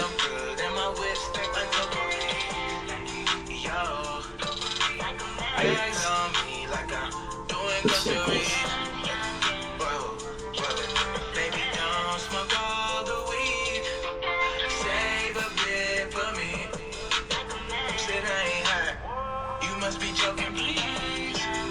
Okay, that Yeah.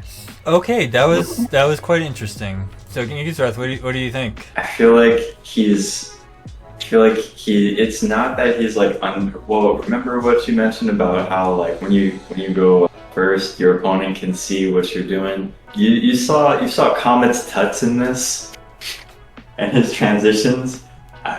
Man, I feel like even if this isn't what happened, I feel like he saw who his opponent was and was like, hey, I can one up that. Yeah, I definitely felt like he saw who his opponent was and did some studying, because if this was an in-person comp, I would have been like, well, I think he probably would have changed up a few things if he actually saw that video.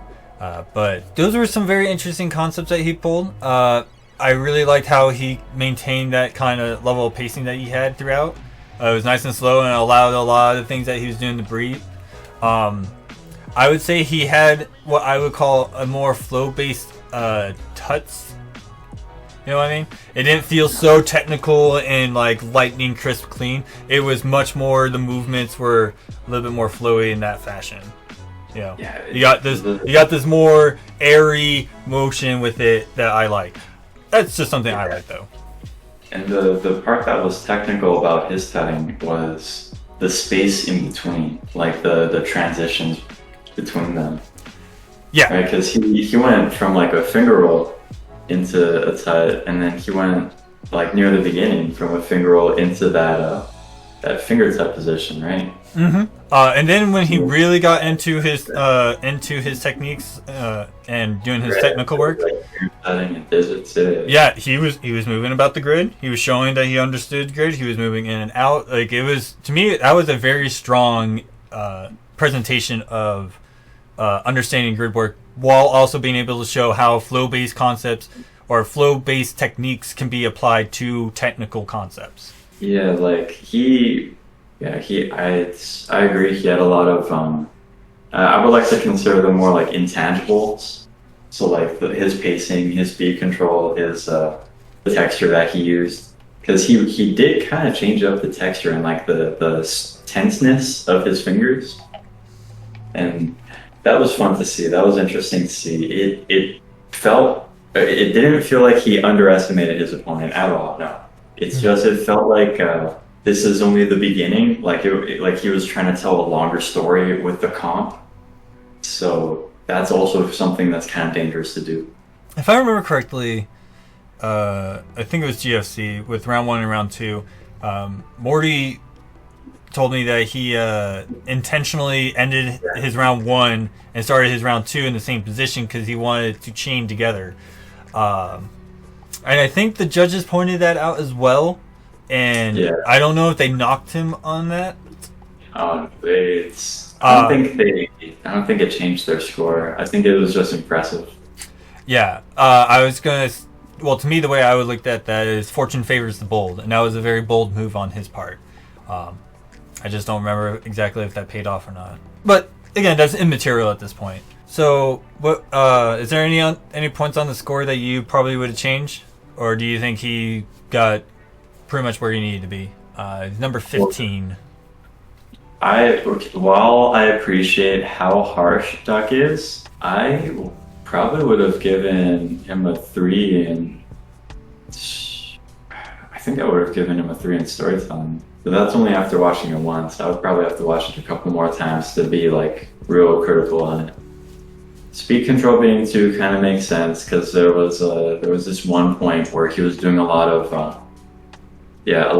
kind of meaty, like, I guess, box grid work with his digits and finger tutting that didn't feel like it went anywhere speed wise. Okay, yeah, I don't see where you guys are coming from on that one. Yeah, I totally would have given him a 3 in storytelling. Yeah, that's where I'm kind of sitting on as well, is giving a little bit more of a bump up in storytelling. Even if it wasn't it wasn't like, you know, like, oh, it wasn't a very outrageous kind of spontaneity type story. It was that like kind of calm, collected, like, I'm showing you moves. or I'm performing for you kind of story. Yeah, the way I would describe it, okay. So, my husband has a lot of experience in long background in competitive ballroom dancing. But him and I have a very soft spot for contemporary dancing.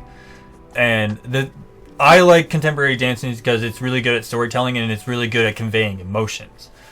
All dance forms are able to convey emotions, but to me, I always felt the strongest emotions always came out of contemporary dance.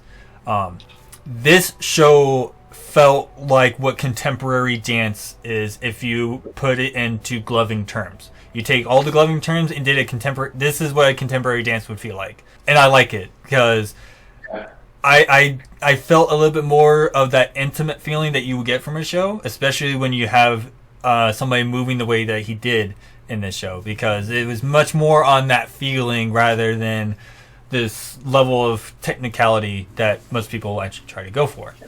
So, yeah, very very traditional, very like it's just a solid show, you know. Oh yeah, in all aspects, I would say 23 is like the minimum number for what I would call a solid show. You know. Fair point. Yeah. Yeah, and by solid, I mean it's above good but below great. Yeah, because I feel like back in like Lights On, 27 would be an average show, but for like the higher end bracket. But with a comp like this, I feel like since it is only one bracket, the judges are able to really be critical. And a 21 to a 23 makes sense for like an average show. Yeah. Yeah. To me, I would say like 18 to 22 is a good show. 13 to 17 is an okay show, and I've seen a couple of 17s in round one, and I think there was a couple 16s as well. So they were okay shows. Yeah, but to me, I just felt like the threshold for a just solid show would be 23 because it's not too past the halfway point, but it's not over the halfway point either. You know? Right. Yeah, that's true. So yeah, other than that, I can't really say much more on these shows, but I really liked that you had this. There was a level of contrast between these two glovers in this particular. Oh, very. Yeah. So that to me really shows you the highlight of one who applied more technical precision to their concepts and one who applied more of a flow mentality to just go along with their concepts. So again, that kind of shows you it's not flow-based being just liquid stuff and tech-based being tutting stuff. You can see flow-based techniques being applied to what people traditionally think of tech. Yeah, and the other way around. Exactly. Yeah. So, all right, next up we got 3 more videos, man. We got 3 more videos. Man, this one's pretty hype too. Danny Phantom versus Koki. Yes. I'm very, very excited to see this. I don't really think there's much to say about this because they both have very interesting styles, different approaches. But I think they all have, both of them have that same intensity with their concepts. So, without further ado, Danny Phantom, show us what you got. Show me what you got. Ooh, okay. Right out of the gate, huh? Yep, definitely right out of that gate. But then he's reeling back.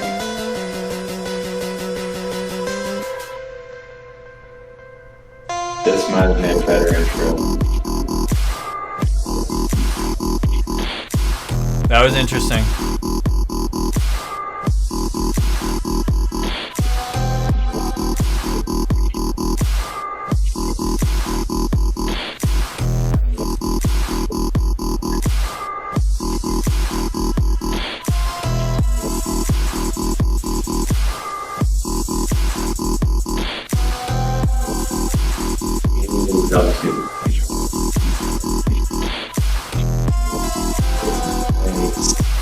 Okay. Alright.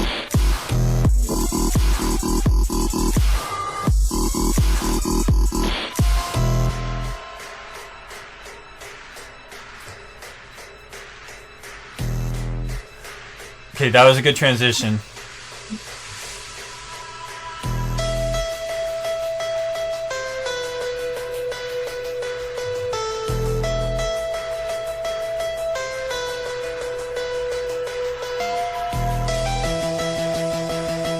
That was kind of cute.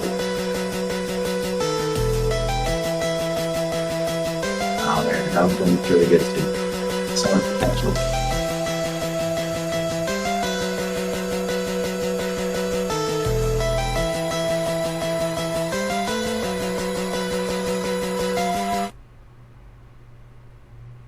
Okay, that was interesting how that ended. Yeah, that. I mean, well, the song is sinister, but that ending was. I'm kind of sitting in the same boat as well. I'm just like, yeah. So this is a common thing I know we've been seeing, or at least I've been seeing a lot of people point out, especially between like GFC and this one, is a lot of people talk about how people are ending their shows. Oh, yeah, that's important.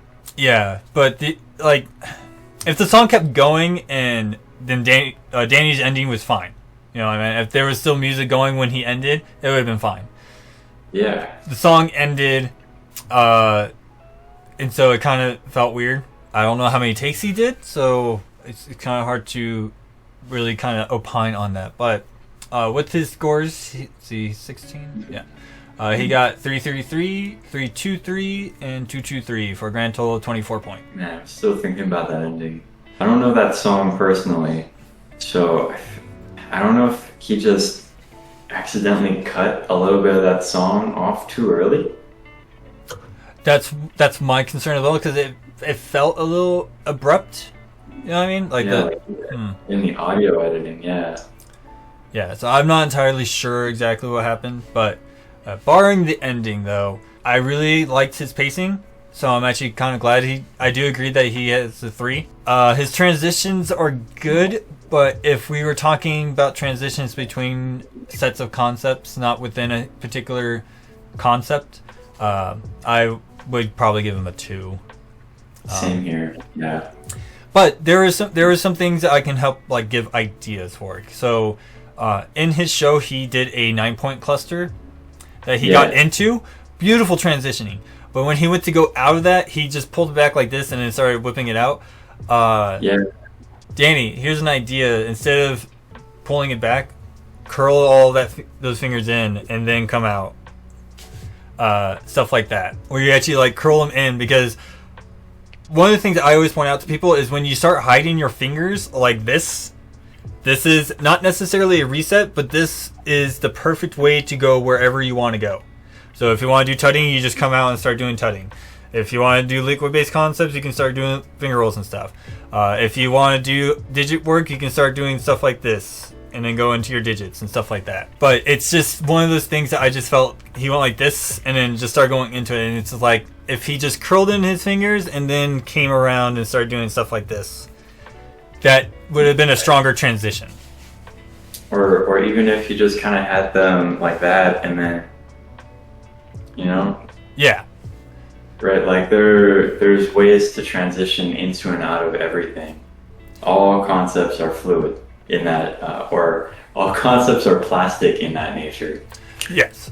Yeah. So, just trying to open up the ideas for him to actually do some transitions between one set of concepts to another, like doing clusters into liquid or into actual tuts or even finger tutting is really good. And of course, we have concepts that we can use as bridge points. We got dialing, we got digiting when you're in clusters that you can pull off to go into finger tutting and go into actual king tutting and things of that nature. You can also probably pull it off where you bring the clusters back together and then start doing pass-throughs to transition into something else. Pokes as well, if you want to try that. Yeah, that kind of reminds me of what we said during Connor's show in the first round. Cooper's show. Cooper's show, yeah. Yeah, where I felt like he could have easily added to his complexity. I feel like you could easily add to your transitions by having, instead of just kind of from move to move, having a combo that brings you from one move to the next with varying concepts. Yeah. And you can take cap from that, and from caps you can do all this really fun, crazy stuff.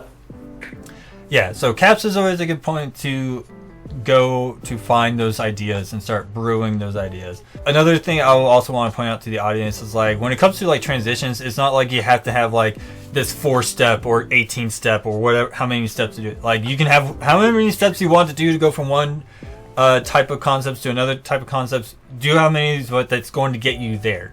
But I've seen people even pull it off in 2 steps, you know what I mean? Like going from clusters to just doing straight digiting work, you know. JPEG's a good example. JPEG's a good example. I will say, like he has 0 wasted movement. Like, yeah, like everything is, yeah. I was just gonna say Trump is another great example. When it comes to his technical work, he has some wonderful, very straightforward transitions. He doesn't. It's not that he doesn't necessarily waste time, but he feels like he's not going to waste time just getting into the next set of concepts that he wants to go into. Like he's just like, here's a step, boom, I'm there. Yeah, I can see what you mean there. But then also Danny he said he got 2-2-3 in style. Yeah. Yeah, no, I probably would have given him just straight 2s. But he did have some really nice, impactful musicality moments in the beginning. So the way I would probably look at it is probably a 2 in musicality, but I would probably make the pacing up 1 because he kept with the tempo. He did show that he can hear the tempo and he was hitting those beats, you know. But he wasn't making those beats. He was just hitting them. So his pacing when it came to following the music is really strong. Yeah, see that's kind of a gray area. Yeah, you get that 3 to 4 because if 4 is max, you gotta really. Oh, yeah, that's true. We're giving it a 3.5. You know what I mean? Yeah. Yeah. Either say a 3 or like to show there would be a little bit of improvement. Yeah, it'd probably be like 3.5 or even 3.25. I want to go bold. Yeah. I'll give you a 1/4 point. If I will give you 1 schmeckle. Here's a schmuck of a point. There you go. Yeah. Yeah, I don't really think there's much more to say. But the only thing I can say to Danny is just keep grinding, my guy. And it's just working on figuring out like what techniques help you go from one set of concepts to another. But without further ado, let's go ahead and bring up Cookie's show, which this one should be very exciting.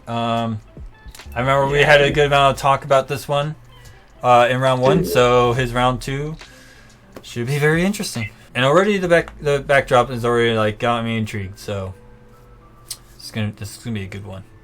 I can feel it. But without further ado, Cookie, show us what you got. Show me what you got.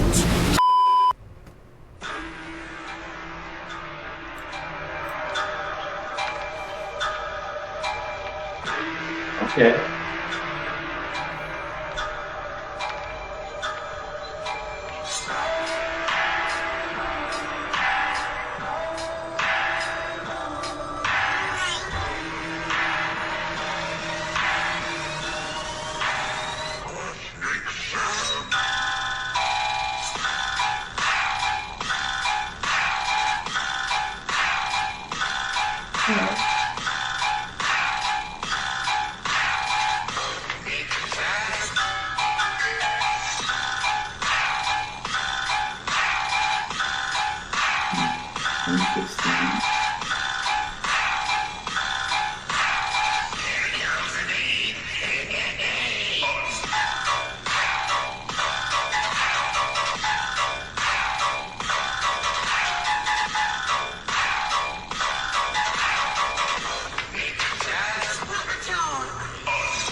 That was a pretty good transition.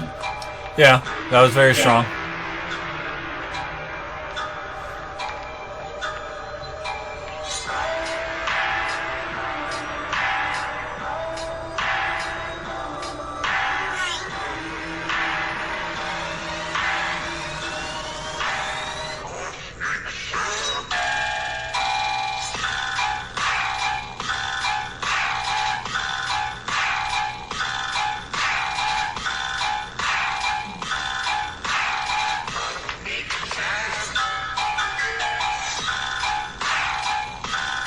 Okay, that was quite interesting.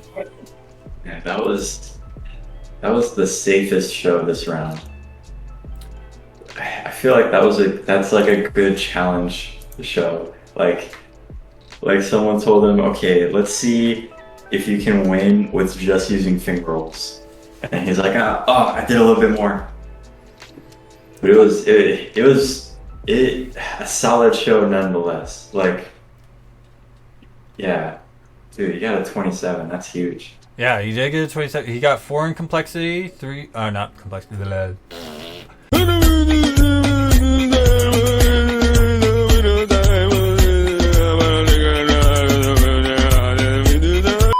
Four in precision, 3 in complexity, 3 in presence, 3 in transitions, 2 in use of space, 3 in pacing, 2 in storytelling, 3 in speed control, and 4 in musicality. So his high points were musicality and precision, which I definitely agree.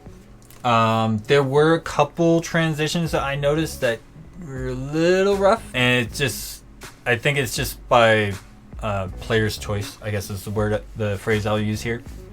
There was certain like parts of his tutting that he did, and then he like immediately like went weirdly into like a finger roll that didn't quite make sense. Like I didn't feel like he was able to close off that concept of tutting into the liquid. But there was other times that he did. So there was probably just a little couple points of inconsistencies throughout the show. Yeah, no, I agree. Just like overall, the transitions were pretty nice. Like he had some really strong ones, but then he also had some that were like how you mentioned with the tutting. Like it would have been nice to see like a hinge go into the finger roll instead of just kind of like going into it. Yeah, or even doing things like where you like fold it in and then you can bring it out, you know, and go into that motions of doing it.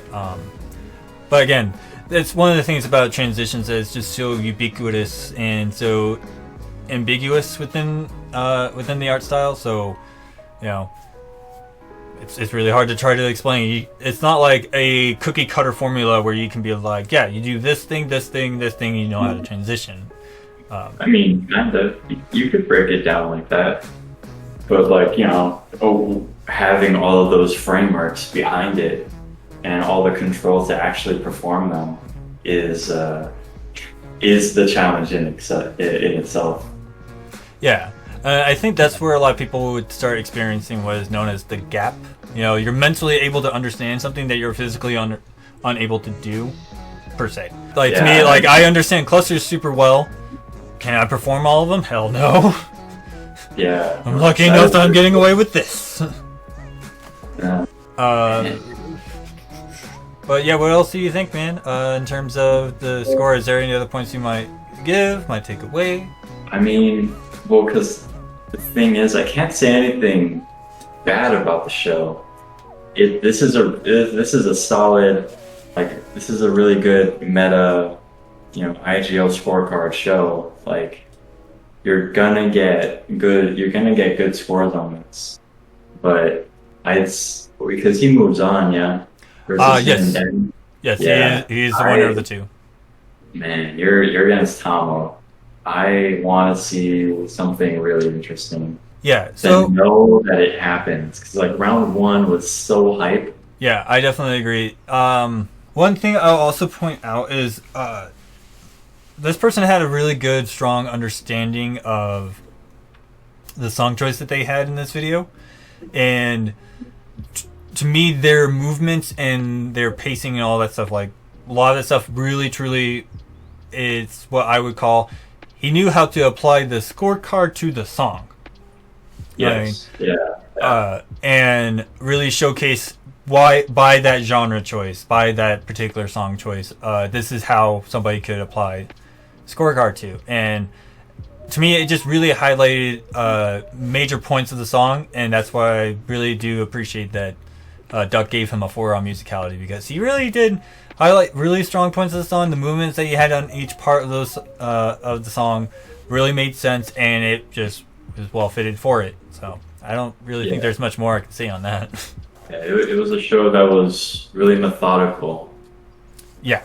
Compared to the hype. Exactly. So I think people would still walk away rather impressed. To probably somebody who is not enfranchised in the nuances of gloving, like say even myself are, like somebody who's just started like in 2 weeks, probably wouldn't have that acquired taste for Cookie's show, especially for this round. Yeah. As opposed to somebody like you and me who just have a very strong wealth of understanding of concepts in gloving, that we can see those little traits that he pulled off. Other than that, it was a wonderful execution. Yeah. All right, we are at the last show of the day, my guy, and really wish Steve and Blunt submitted, because I wanted to show you guys it was really cool to see you guys move forward. But they didn't submit, so unfortunately you guys are out. But again, like I told Chris in part 2 of round 1, that's lost content and that's not cool. Boo! Not cool! Disqualified! Disqualified! Alright, let's get Tomo up on the board and see what he has to offer. 3 hours later. Can you move it along? I'm all out of time cards. Without further ado, Tomo, show us what you got. Show me what you got. I want to see what you got.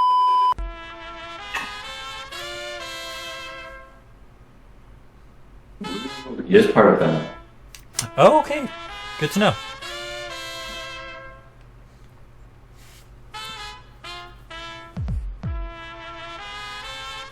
Yeah.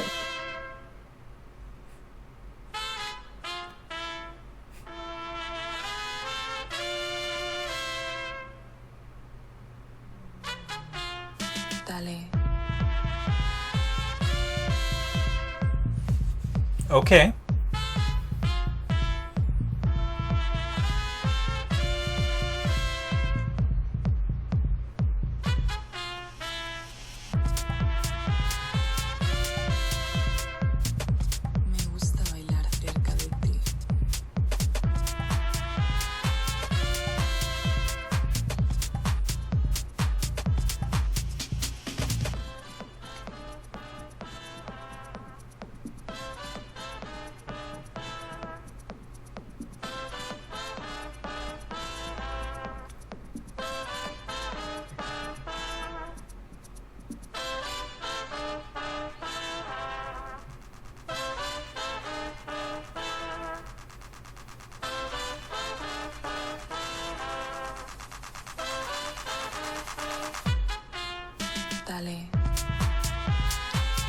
Okay. Oh. Oh ho ho. Somebody. Ho ho ho ho. Ho ho ho. Dale.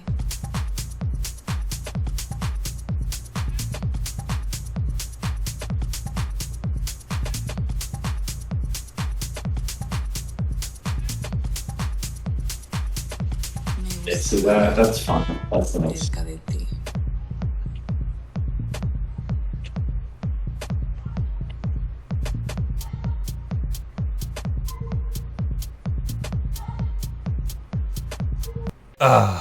Okay.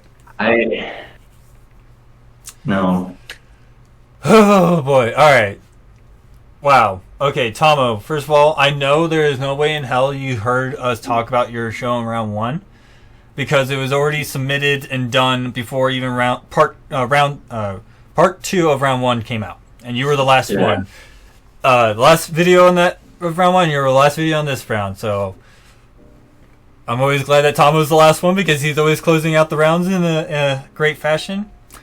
Yeah, he always ends with an impact. The thing that I liked that took me by surprise and got me even more excited with the yellow light. He went yellow and blue, so he went true complementary colors in terms of color theory when it comes to light. Now, granted, red and blue, it's more for the scientific aspect rather than just the color aspect when it comes to impacting. Because red being the longest wavelength and blue being the shortest wavelength, the longest wavelength causes your cones and rods to relax. The shortest wavelengths shock those really hard. So actually seeing him go with the yellow and blue, really smart. Man, I don't even know what to say about that show. It was so smooth. It's just one of those. It was pretty enrapturing. At one point, I literally felt like I was getting hit with a lot of Morphe vibes in the very, very beginning. But it makes more. But as soon as the impacts came out, I'm like, oh wait, yeah, that's right. He's an impactor. I'm like, man, is he giving us a morphing show? I'm like, oh wait, he's an impactor. That makes a lot of sense now. Yeah. For even more impacts, I'm gonna morph first and then impact you. Yeah, he had the pendulum effect going. I didn't. A lot of the technical movements in the very beginning, he didn't do a whole lot, but he did have that very, very strong entrancing effect that impacting and morphing has. That's one of their biggest staple things to do in the very beginning, because they need to get you in that trance, to get you in the box, get you to be where you need to be so they can start wrapping your head off. And I will say this time, with how he started his show and then bringing in the impacts came in at the right time in my book. Okay. Because it was still it wasn't like this big crescendo part of the song, but it was at a point where you needed something to be a little bit stronger than what he was doing, because his movements were nice and slow, and then they started picking up speed and they started moving around, and then once they actually really started going, like you really started going down like, you know, river rapids things, that's when the impact started coming out. And I really liked that. That was really strong for me. But where do you think on the scorecard where he needs to be? Is he good? Does any points need to be taken away? What you gotta say? Man, that show had me zoning out so hard. Like I would have to watch it a couple times to like accurately judge it. So I'm glad that we have some people who I can trust watched it more than once. I mean, I know at least Duck did. I'm not sure. I've seen Mr. Freckles watch shows more than once to like judge before. So OnePlus, you know, they have this mentality, and what they did in round one was solid. So I completely trust them this round too.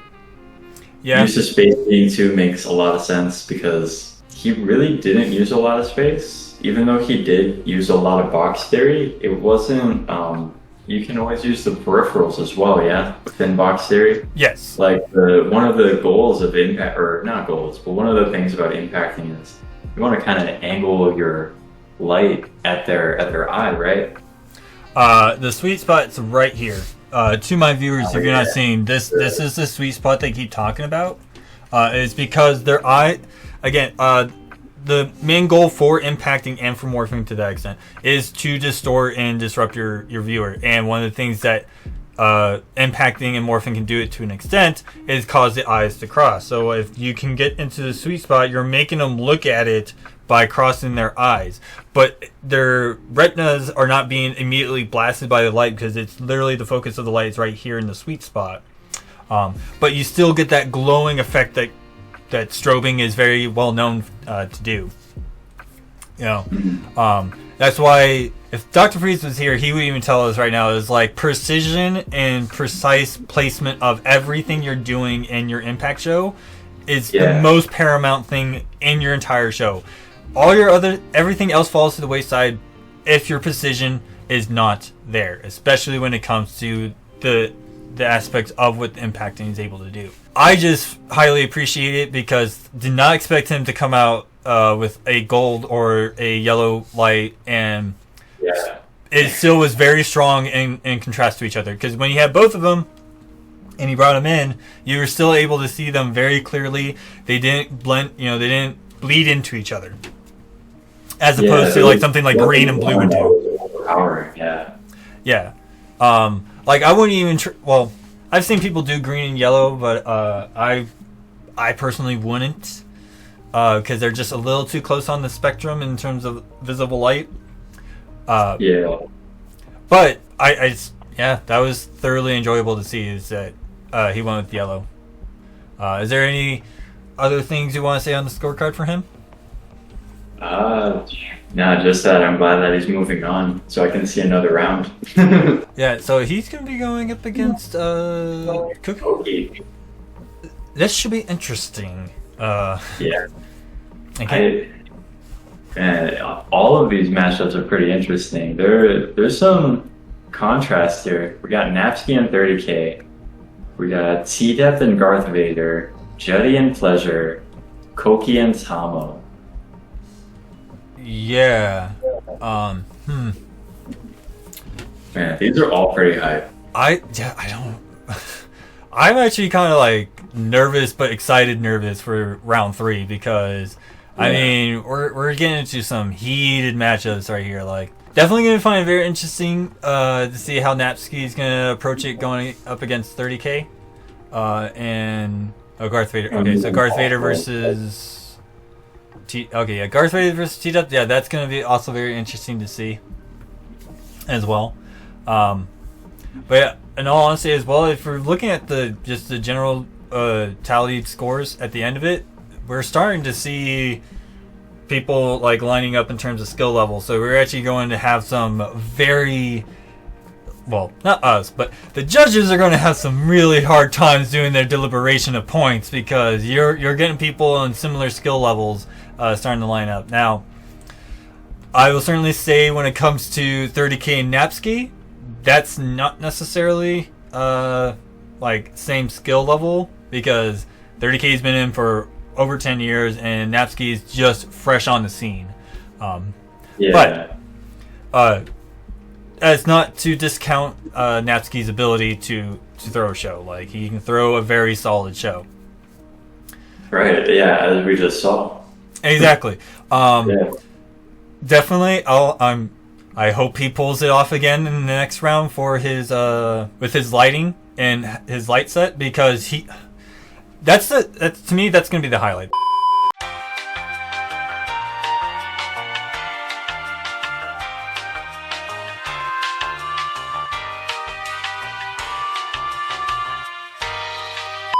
And now back to your regularly scheduled program. So there's a lot to take away from round 2. I'm very, very excited to see what happens next.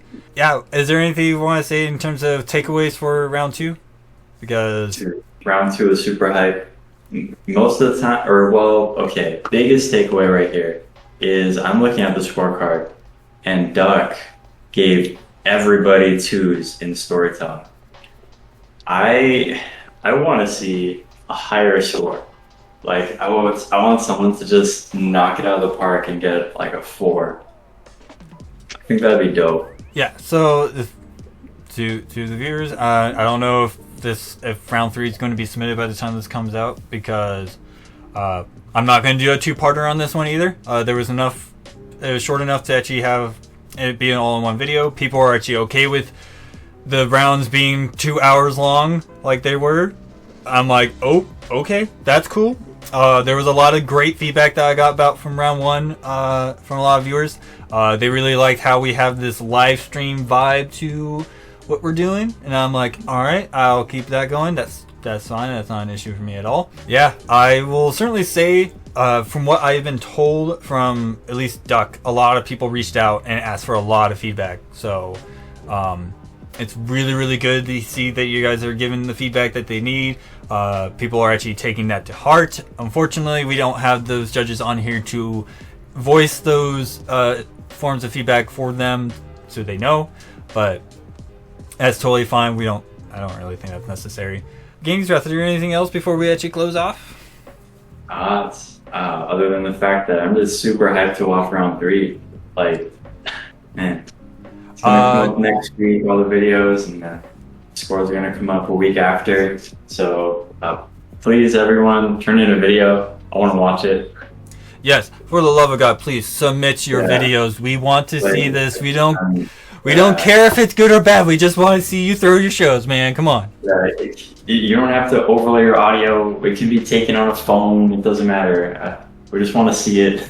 Yeah, not everybody has, you know, $300, you know, camera settings. Like, crying out loud, I'm recording this on my phone.